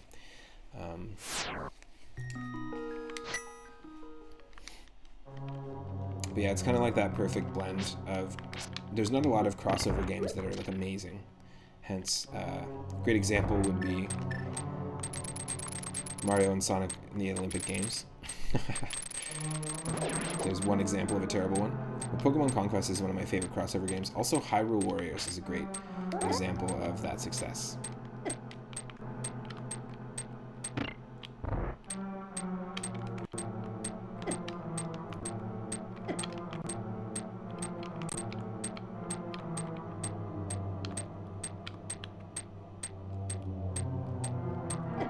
Oh, shoot. It's so dumb. My controller's glitching there. Okay.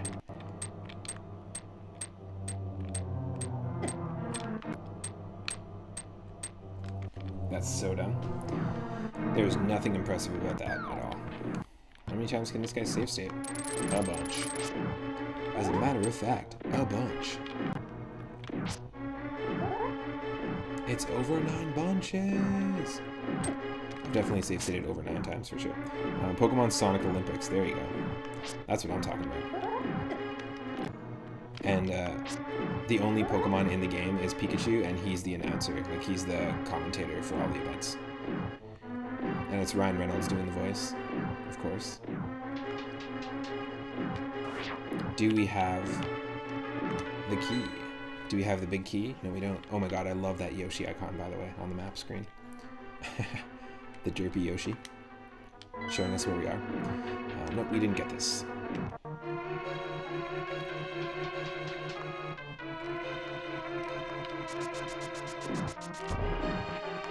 Oh, we did. Okay. Alright, alright.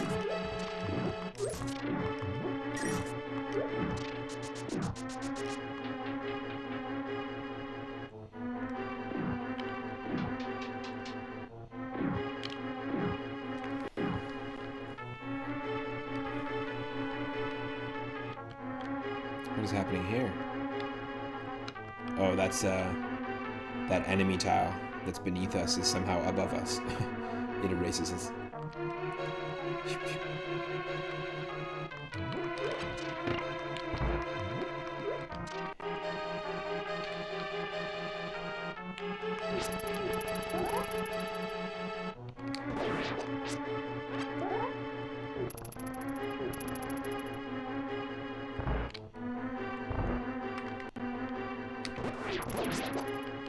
Yes. Thank you. I need the magic.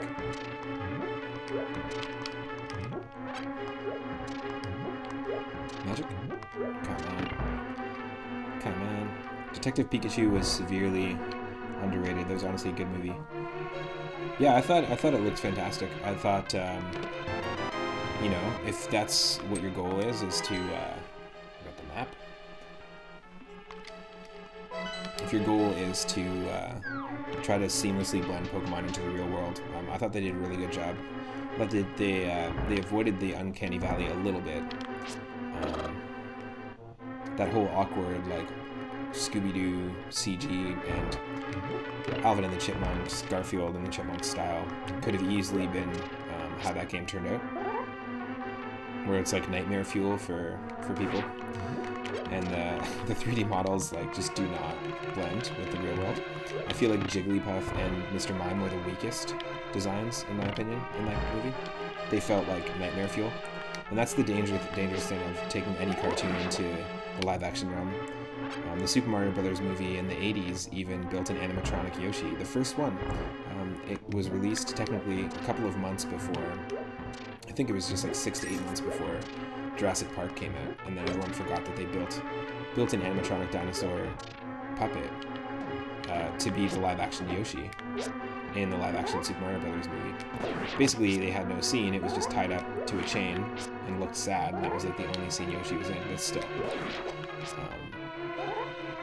You know, we all know that movie had nothing to do with the games at all, in terms of accuracy. But I thought they did a really good job on the Detective Pikachu movie. Yeah, Mr. Mime was absolutely nightmare fuel. That's funny. Mr. Mime was intentionally nightmare fuel, I hope. I hope it was intentional. I don't think it was like someone was like, this is the best that I can make Mr. Mime look. And they were like, great job. I think it's also the best that you can make Mr. Mime look. The best that we can. But nope. They needed like a comic relief character, so I get it.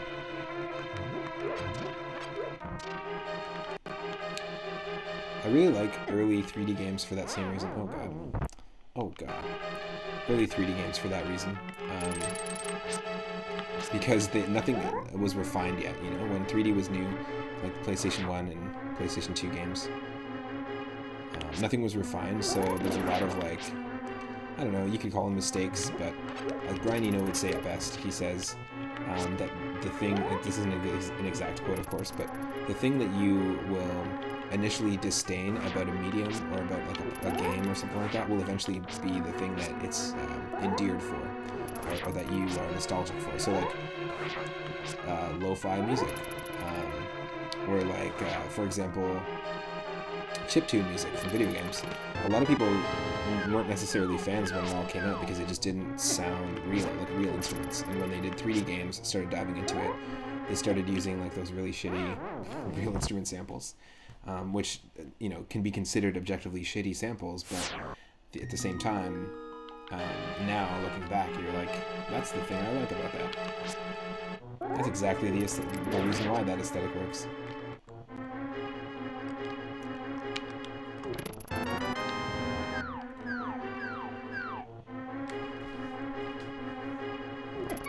Oh, shoot. Oh my god. Oh my god.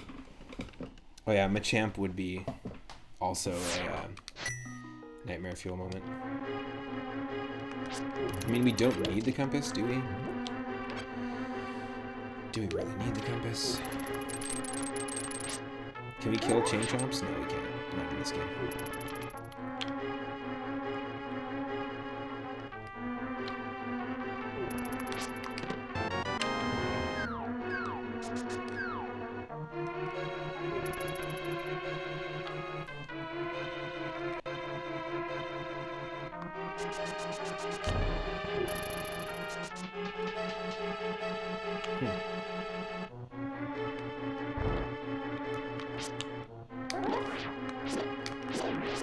Good thing we have the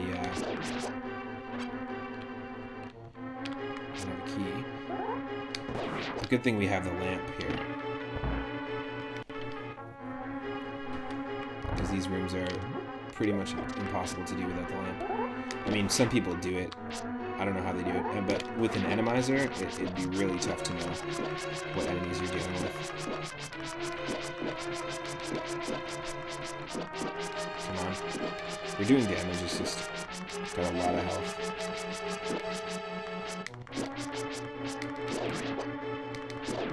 Yes. Take it. I'll also take that.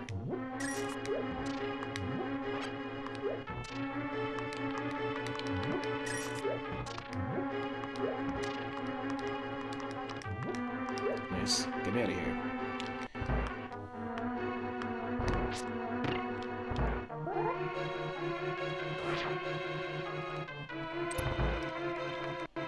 Cool.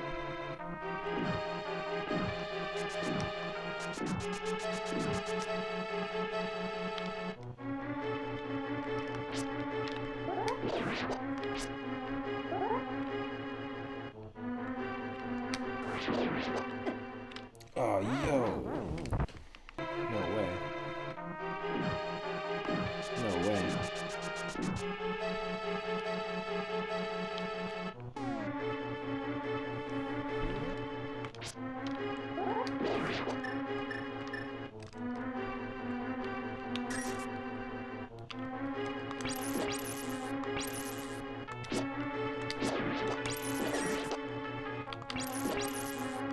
Nice. Yeah, the ice rod's really cool in this game.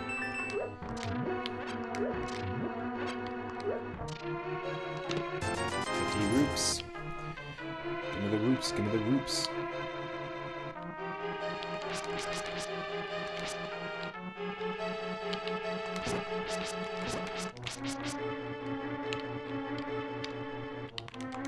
Ah. Great. That was dumb of me. Super dumb of me. Starting over.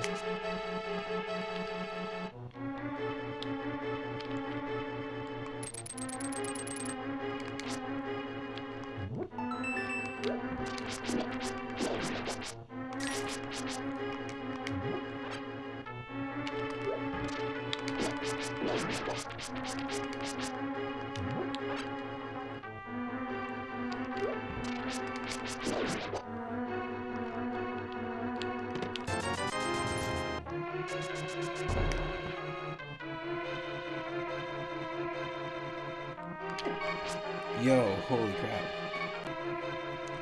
No, thank you. I'm just wondering if I'm supposed to be... I'm not sure if I have to kill all the enemies in that room or not to get something.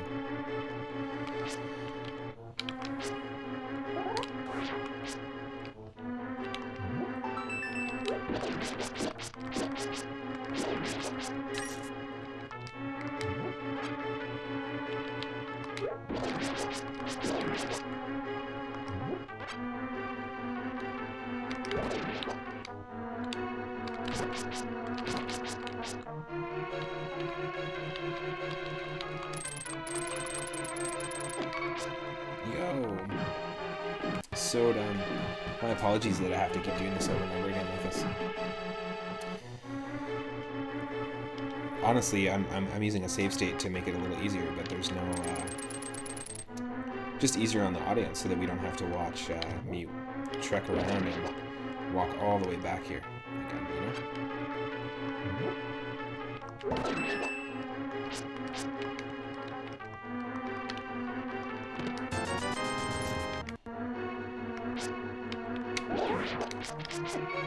No, come on.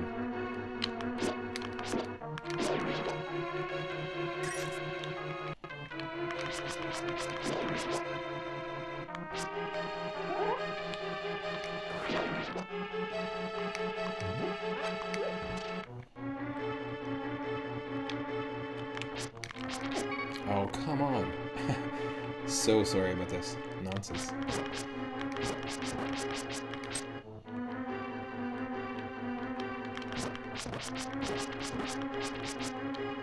Come on. Nothing. Okay, well. Was it for naught? I guess not, because now I'm gonna hopefully remember that forever.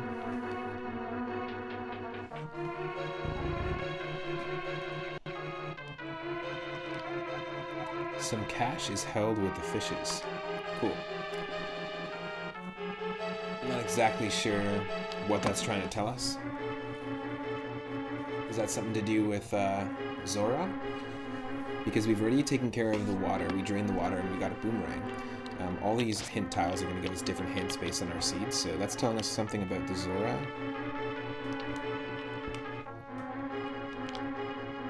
Perhaps maybe we're spending...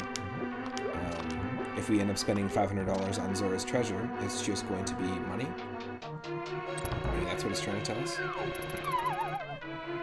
The other fish quest is, or the first thing we did actually, is we went and gave a fish, we picked up a fish and brought it over to the bottle salesman in Kakariko. And he just gave us some bombs, some magic. Oh my god.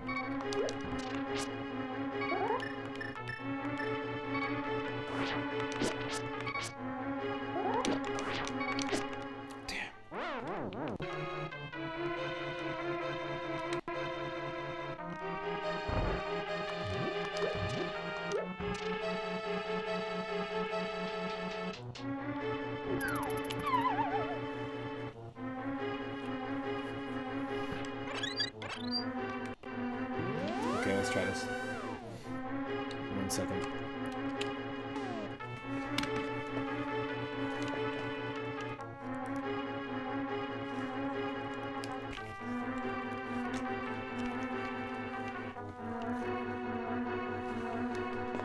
Let's make sure my Rogan headphones are not falling off my head.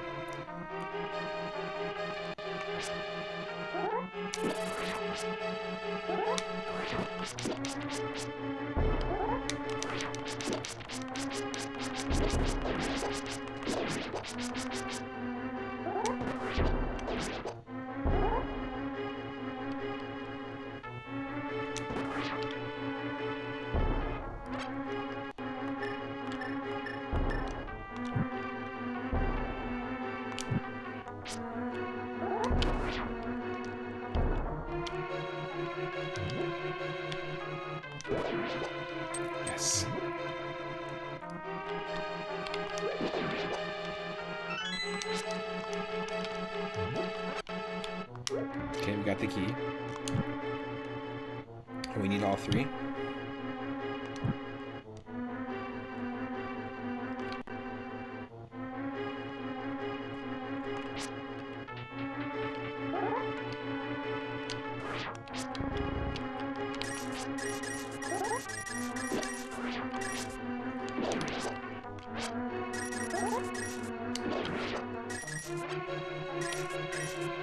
Nice.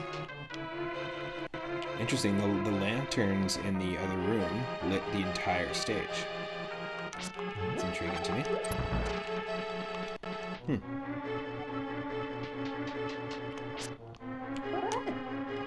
Oh dang, these dang old penguins. Dang penguins. I think those are actually the Zora, but they look like penguins to me in this game. Thank you, holy. What enemies drop is also randomized as well, so we can get pretty lucky.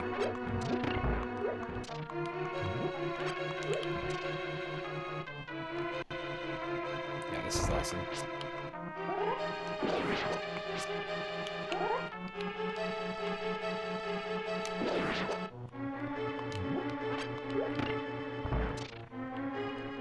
That thing we need.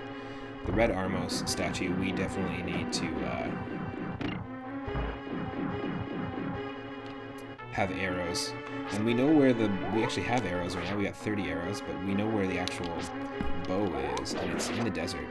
We do have access to it.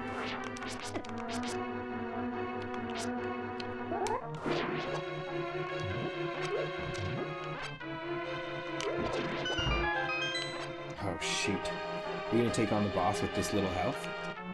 I mean, we don't really have an option. We don't have any healing items or anything like that. Let's try. I always thought that it was really cool that the boss door here looked like a derpy alien, or like a derpy ET, and you're walking right into his mouth.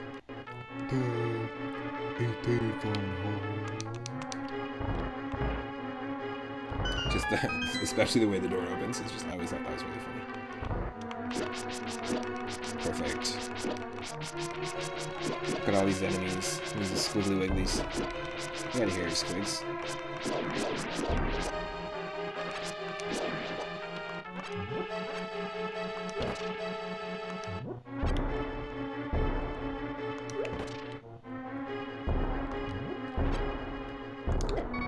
Ah. Nope. Nope. What?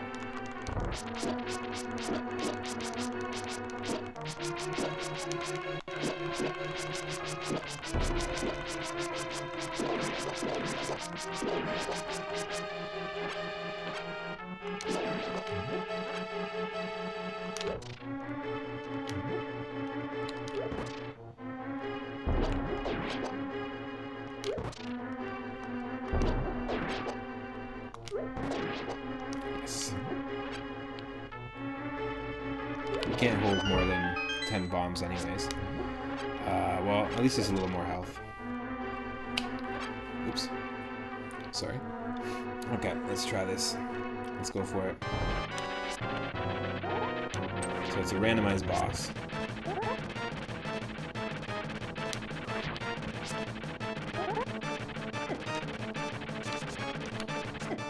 Nope.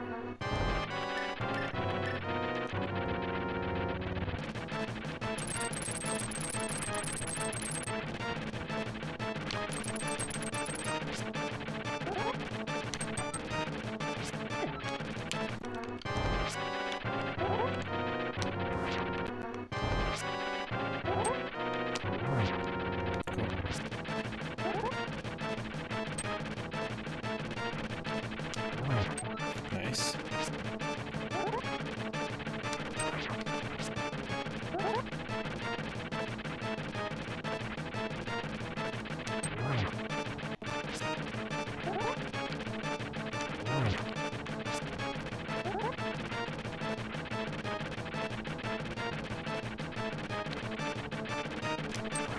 Ah. No.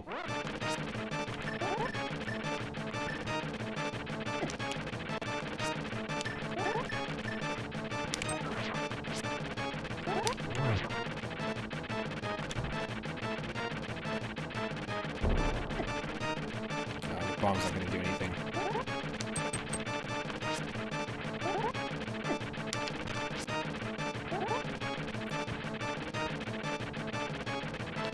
It's pretty interesting.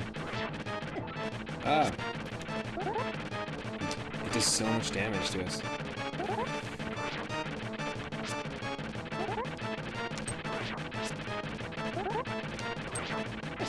No.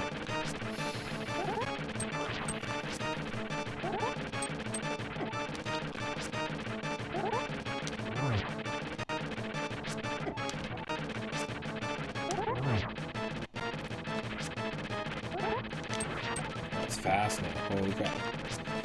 Ah. Yeah, there we go. Of course I had to use the save state to even get there, but holy crap. We just didn't have enough health to take on this boss. I mean, again, just casually playing it. And that gave us bombs, but also the Bandit. Just having some fun with it. There are people who, like, I highly recommend it. Please check out other Link to the Past randomizer streamers as well. Specifically, check out Speed Gaming. It's such a great channel for on YouTube specifically. I spend a lot of time watching the tournaments there, randomizer tournaments, and it's really interesting to see people's techniques and how they beat each boss. You know, this is just our first one on the stream. We're going to be playing lots of them for sure. So at least we got that pendant, and I don't think that Sahasrara will give us anything. He did mention in the hint, in his hint, that in Thieves Town in the Dark World, if we get the green pendant and come back and bring it to him, then he'll give us something. So, yeah, exactly. Cool.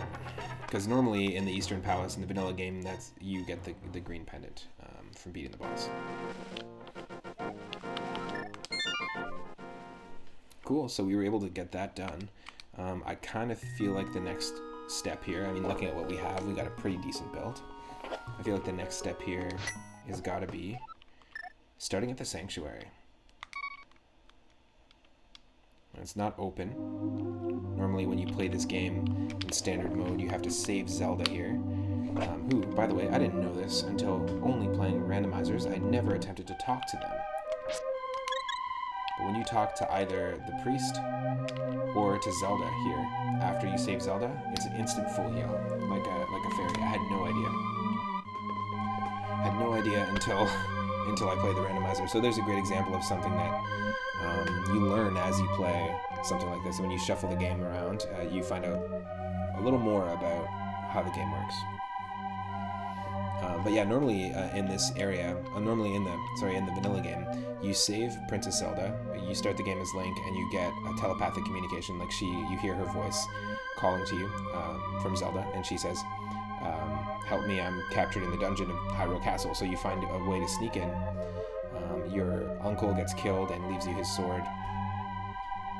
He gets killed by guards, and then you save Zelda and walk her through an underground passageway that leads us right here, where we move this stone tablet away, and then we end up in the Sanctuary. We still need to take on that dungeon, that little section, but because we're playing open world, we can do it pretty much any section we like, and also that is perfect that we just got that. Because now that we have a bottle, we can head back to Kakariko Village.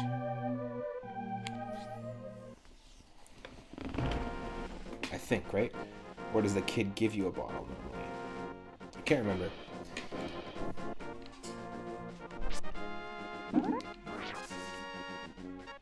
Pretty sure that's what the sick kid is wanting you to show him is the bottle. Oh.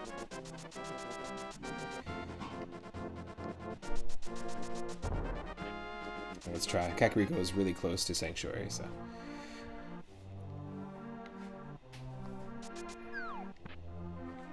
So this is what I meant. When we are in the Dark World, this will be the entrance to Thieves Town. You have to do this, and it will open the entrance for you. Pretty sure this is the area. Oh. Get out of here, buddy. No, no, no.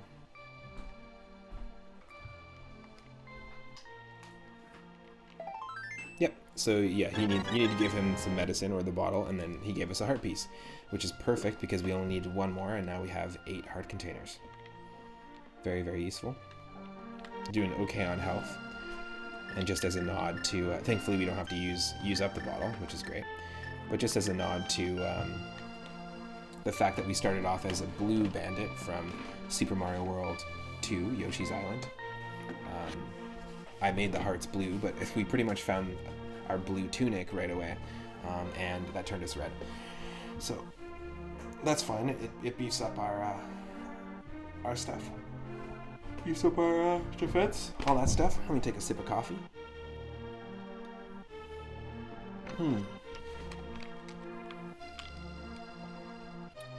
Cool. So we have some options again. We do have some options. We always do. I love that little bandit face. It's pretty cute. Emote, maybe? Yes.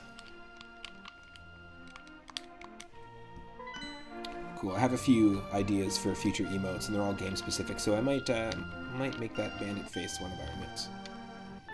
I'm into it. Let me go back. So we've checked out Lost World, we've checked out Kakariko Village, we have pretty much all the checks there now that we've got the bottle. We now have the Book of Medora, so we can attempt to go to the Desert Palace. And we know that the item on the left here is the arrows, so we can get that. We've explored this area. We have some more things to explore here once we get the shovel and the gloves. We need some gloves to be able to lift up those heavy rocks, the eight rocks. I call them 8-ball rocks because they have that 8 infinity symbol on them. However, we don't have any of those. Once we get the gloves and can move those blocks, it'll give us some more access to a whole bunch of stuff around the entire overworld. It's also going to give us access to the portals to the Dark World, and now that we have the Moon Pearl that we got early on, we'll be able to still fight in the Dark World, use our sword, pick up items. The only thing we need in terms of Dark World progression also is the hammer. The hammer! Which we don't have. We took on... What else? We took on the Eastern Palace and got the thing we needed, so that's all explored. We need the gloves to open up what I call the Ice Rod Cave. I think that's where you normally get the Ice Rod, but right here. It's in the middle of the screen. We don't have flippers, so we can't explore the water yet. But once we have flippers, we can actually swim underneath this bridge, which is centered in the map here. And there's a hobo sleeping there that you can go and give a bottle to, and he'll give you an item.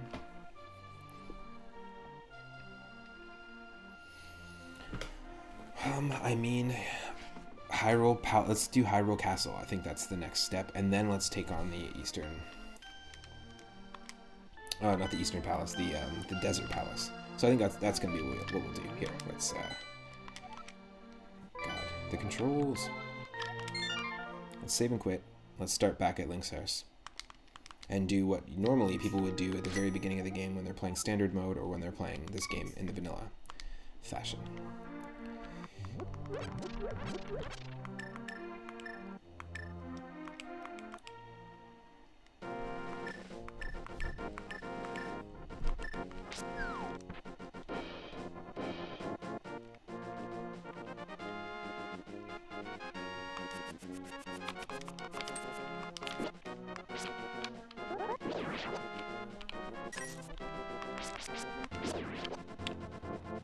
Nice. I don't really want to break any of these or destroy any of these bushes because any enemy can pop out of them, so I'm just gonna sneak my way through the back. This is what people normally do. A lot of people start their open runs when they do randomizers and stuff or races of this game by doing this first. Just because it's pretty close to Link's house. And so, like, I get it. This is where you normally would find your uncle, who gives you a sword, but he gives us 10 useless arrows. Thank you, thank you.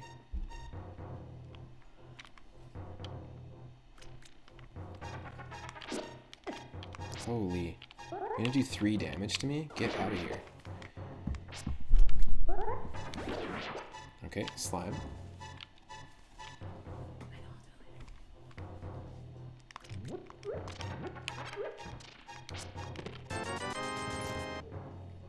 50 rupees, nice.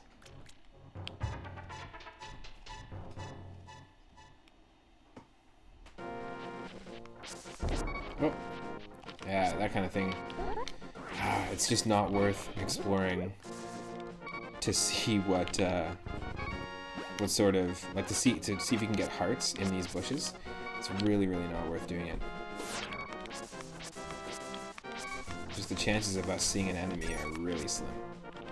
Or really high, sorry. They're not slim, they're fat, I guess. Fat chance. It's interesting. I just realized that human beings say the chances are slim when there's no chance at all, and they also say fat chance when there's no chance at all. So what do we say when there is a chance? Fit chance? Healthy chance. There's a healthy chance that'll happen. Nope. We don't even say that. If we do, we might not be human. We might be an alien disguised in human clothing. Not disguised in the human body or the human form, but human clothing. Just an alien wearing human, like a t-shirt and jeans. Underwear, you know.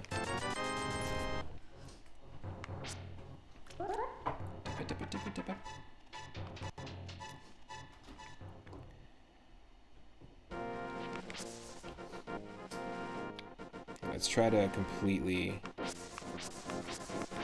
not die. Oh, yes. That's what I'm talking about. Now that was a dodge.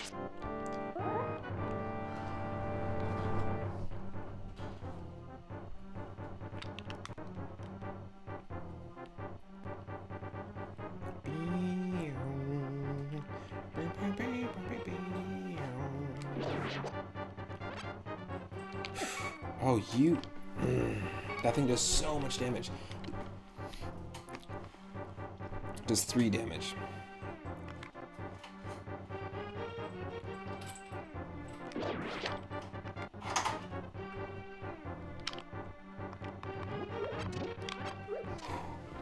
Those thwomp-like spiky things, they really they're super unpredictable in their movement. Oh.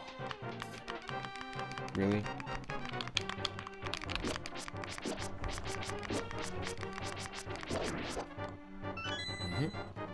I love these neon green chests as well. They look like radioactive chests.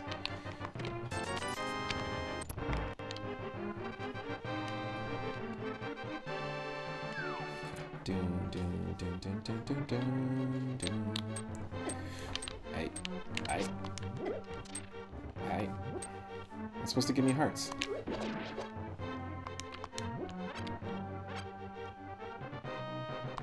It's only that one that gives me hearts? Come on.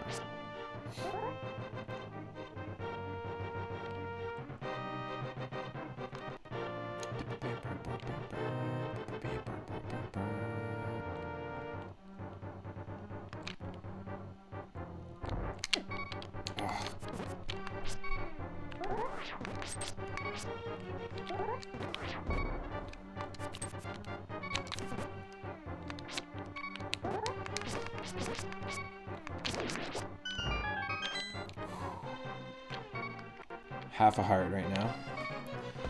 Just rocking that half a heart.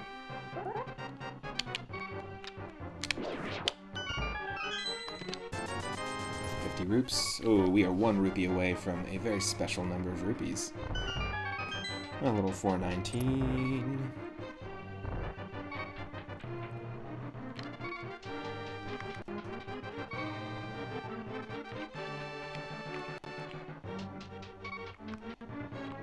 So cool. Alright, let's be very careful. This thing's gonna take a lot of hits. It's Gibdo. In fact, if I'm not mistaken, can you not light them on fire? Ooh, wait, hold on. We have a freaking... We got ourselves a freaking potion and we weren't even using it. That's so dumb. Can we stun the Gibdo? I always thought that you could burn the Gibdos in Zelda. Nope. Nope, can't be stunned. We could probably freeze it, but... Nope. Interesting.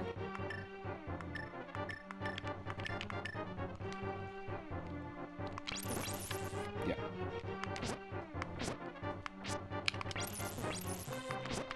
Oh no. Is that the one with the key?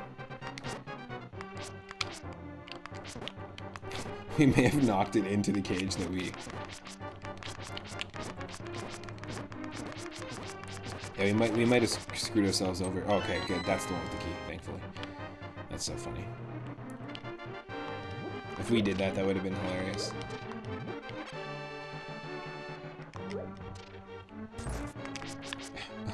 You gotta save Princess Zelda. No, there's a mummy in here. There's not... Ain't no Zelda. Mummified Zelda.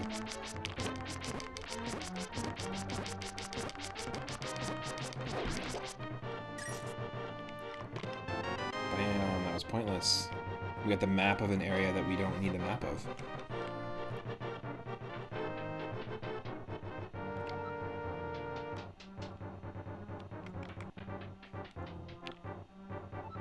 That's fine.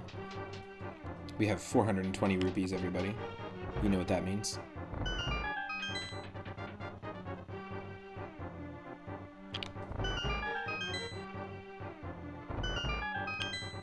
Link 'em if you gink 'em, if you know what I mean. Zelda 'em if you geld 'em.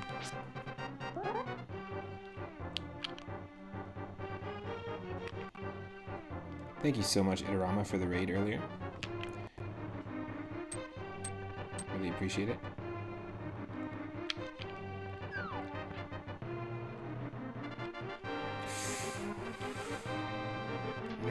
No, not today.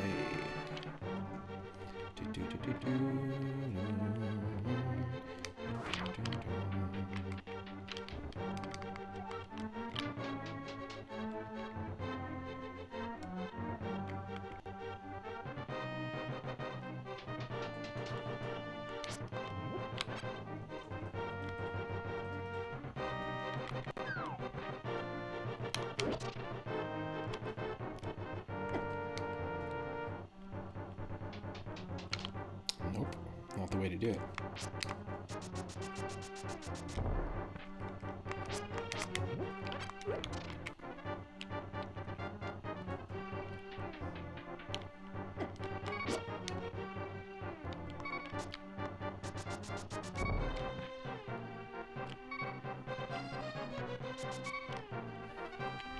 There's some fairies here. Oh no, that was the other palace. Damn.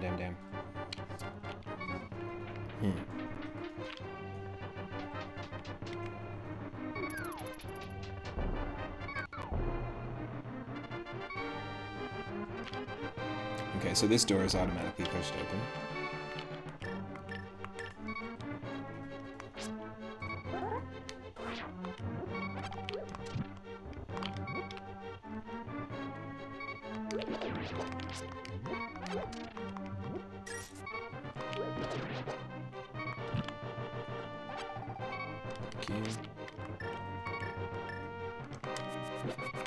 Oh, hold on.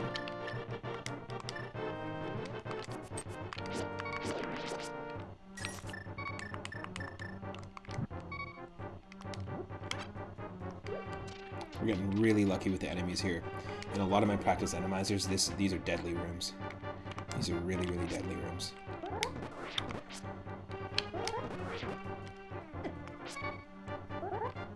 Oh no. I don't think we have to kill any enemies in that room.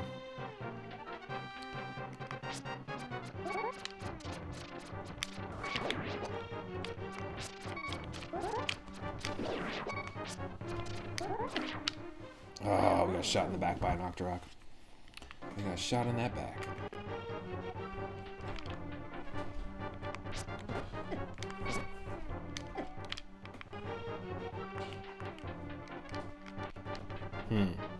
Hold on. What item, what enemy do we have to deal with? I have to deal with Gibdo. And then what else? No, I'm not pressing up.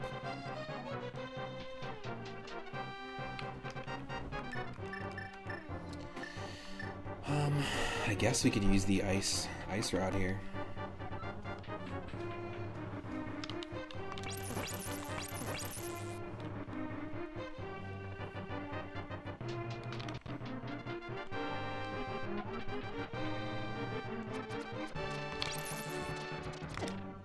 No. Very tricky.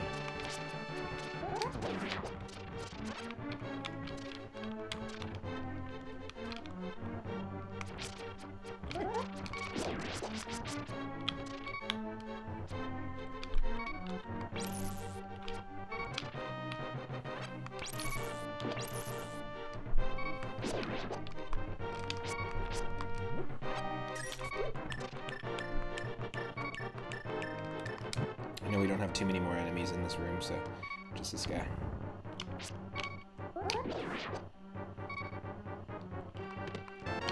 Oh, nice. We got ourselves the shield. We did not have a shield yet, so let me just quickly... It's the newest one, so let me just add that item tracker here.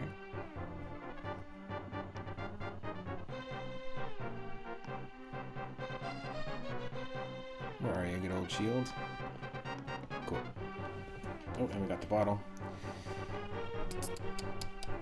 And we got the red pendant. Yeah, I'm not good at keeping track of that, but I do want to make sure that I am tracking it for each, you know, I'm going to be continuing this weekend as well. So I want to make sure I remember what I got. Oh, interesting. We're missing a key.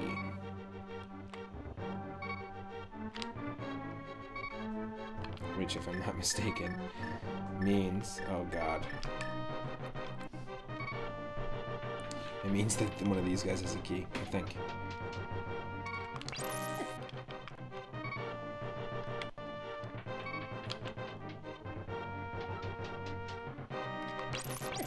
No. Real tricky. No.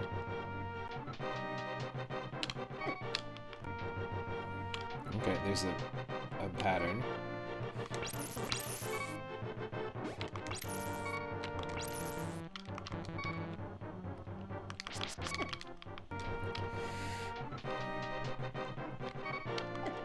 No. Up, up.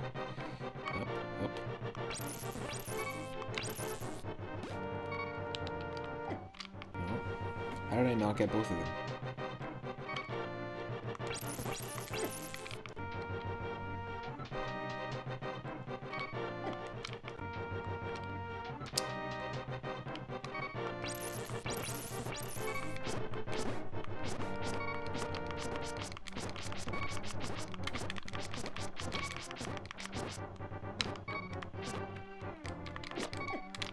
Oh.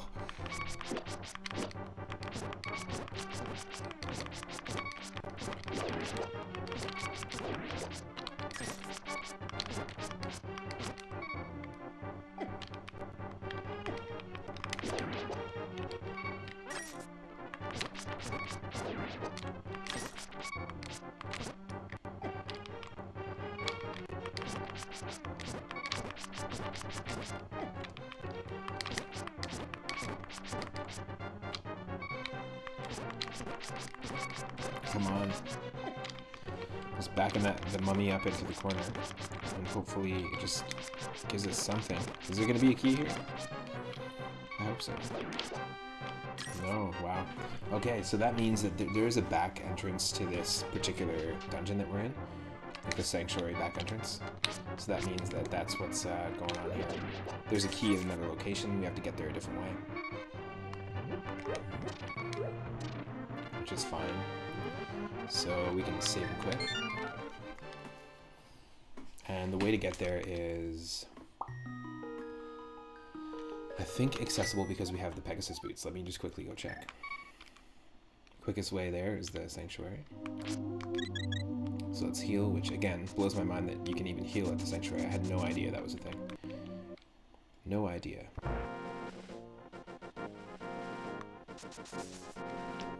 Gotta go to the graveyard. It's gonna be a few enemies here I gotta watch out for.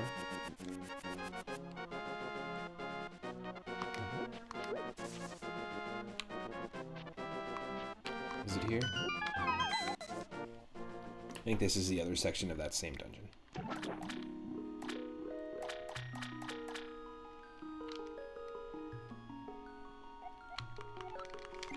Let us have a cup of tea. A good opportunity for a sip of coffee.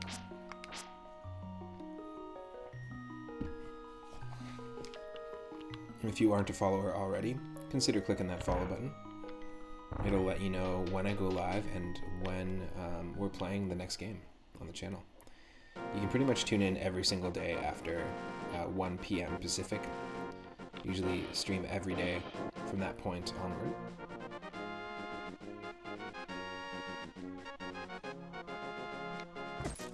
Oh, you don't even know who you're messing with. I don't even know who you're messing with.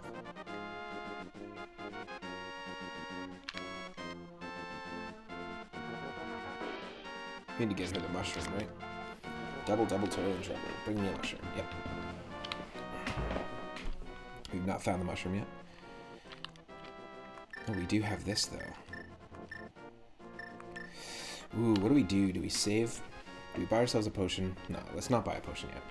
Because we might be able to save up to 500 rupees and go get the treasure from Zora. However, that hint tile really doesn't give me confidence. We found that hint tile in the Eastern Palace that said some cash lies, so it was some cash, not like a lot of cash, some cash lies with the fishies. And the only thing I can think of that would be fish related would be Zora's quest.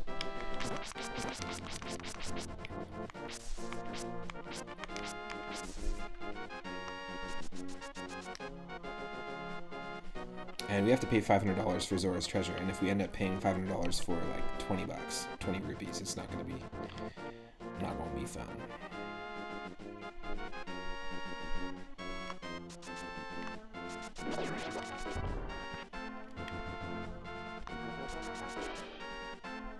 Yeah, that's what I thought. Okay. I thought we could get there. I'm gonna try the sanctuary one more time. Oop, that's not what I meant. Not what I meant to do at all. I'm gonna start from the sanctuary one more time and see if we can't. I thought there was a way to get to the back entrance of that. Eastern Palace. Or not Eastern Palace, Hyrule Castle. A lot of people call it escape, because it's the escape from Hyrule Castle. Or the escape mission. So the back way to escape. That's what people call it, in terms of when people are talking about it in races and that kind of thing.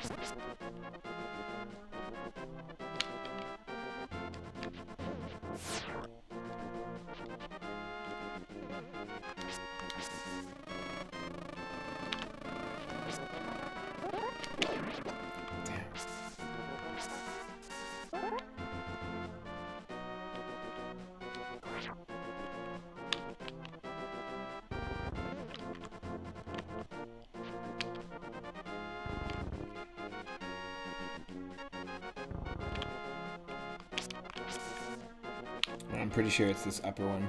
So we need the gloves. We need the gloves. There's two. So it's the top left and the top right. So we're gonna need the gloves to get there. That's fine. Go for it. Kill me.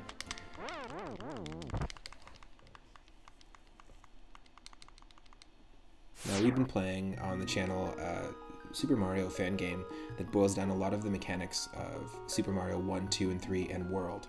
It's called Super Mario Bros. X, and it's a really, really cool fan game. It comes with 2 default campaigns called the Invasion 2 and the Princess Cliché, and you can play as Link in it. You can do all sorts of really cool things. Really fun game. However, it is the framework and the engine is sort of open. It's open source, so tons and tons of talented sprite artists and amazing musicians and programmers come together, and there's a really great community surrounding that game where people make their own unique campaigns, so their own custom levels, their own custom overworld, basically a fan game within that fan game engine. And there's a really similar community in something called Zelda Classic. So if you really are enjoying this and you really like Zelda 1, Zelda, Link to the Past, and Link's Awakening, it boils down a lot of the concepts from those 3 games and is an engine. You can play the default Zelda Classic quests, or there's a full community of people who create their own custom quests using the engine and custom master quests. My good friend Asteria Doshuki on Twitch, his channel is at ESTERIA_DOCHUKI. Highly recommend checking out his channel. He's going to be doing some Zelda Classic streaming on his channel, but he does everything from RPGs to Japanese only, like beat 'em up fighters, shoot 'em up games, that sort of thing. If you're into that, highly recommend it. And Zelda Classic is really worth looking into if you like programming. If you feel like you could make your own unique, awesome Zelda fan game, dive into it. It's really, really cool. You can also just play tons and tons of fan-made stuff. That's just really great. Really great content. Oh, this pig just hanging out outside my house. Get out of here. Get out of here. Get out of here. Okay. Let's see what we got going on.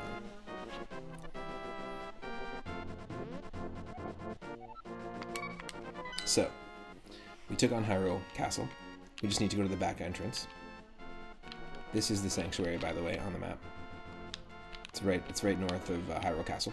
We can't get access to this Death Mountain area or to Ganon's Tower. I think it's called the Tower of Hera. We can't get access to Ganon's Tower until we get all 7 crystals, which is interesting because it looks like one of them is there in that location. But that's how I set up the settings in the randomizer. But also this right here, you can see the bottom left cave on it. I'm trying to center it here in the middle of the screen. But the bottom left cave, where there's kind of 2 next to each other, the one on the left is basically our entrance into this area. However, it is blocked by a giant, a dark 8-ball block, if that makes sense. So the boulders can't be moved yet because we don't have gloves. So that's gated by gloves. Again, we need the shovel if we want to get the treasure in this secluded sort of wooded area. We need the gloves to open up a few more things here in this little path from the swamp area and marsh to the desert. So that's also glove gated. We've done this. This is the house that's in the middle here is the witch's house, and then Zora's domain is like right up here. But we don't have the flippers, so we can't go check out Zora's domain, I don't think. I feel like it's counterintuitive though. I'm pretty sure in the vanilla game that Zora gave us the flippers. So it's possible we might be able to go that way. And not... we just need 500 rupees. And that hint is making me very apprehensive to do this. The hint from Eastern Palace, because it's telling me, at least as far as I understand, because I don't know too much about the Dark World yet, I don't know if there's any like fish-related or water-related area in the Dark World that I'm not thinking of, but I'm pretty sure it just said some cash is being held by the fishes. Check that out. This is also glove gated, the ice cavern that's in the middle of the screen here.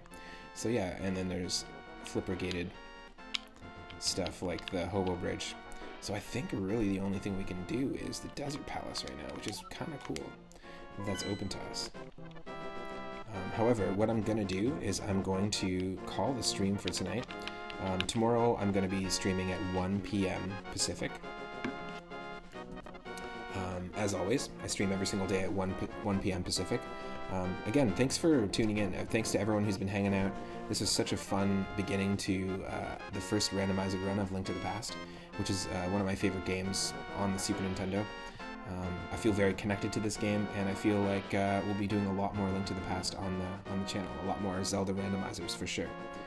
Highly recommend checking out. I always say highly check out. Get high, then check this thing out. No.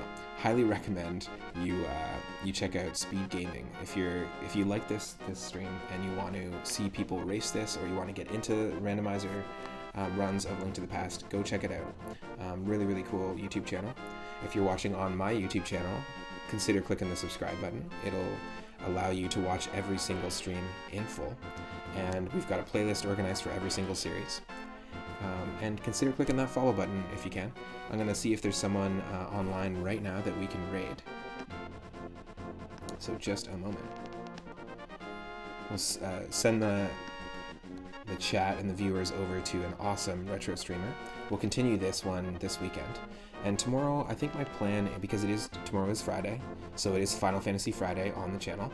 So we definitely in the evening will be continuing our playthrough of Final Fantasy IX, the second RPG we've tackled on the channel. And we'll probably be doing a little bit of Super Mario World Randomizer as well. We'll continue what we started today. I'm gonna try to aim to do one Mario stream a day and do another one each day. So maybe Final Fantasy on Fridays. We'll do Link to the Past on Saturdays, that sort of thing. But follow the channel on Twitter or Twitch, and you'll know exactly what's coming up next. We have a few people that are online. Let me go ahead and see if we can't send a raid to a good friend. Stick around, earn those moonstones, have an amazing night, and hopefully I'll see you tomorrow on the stream.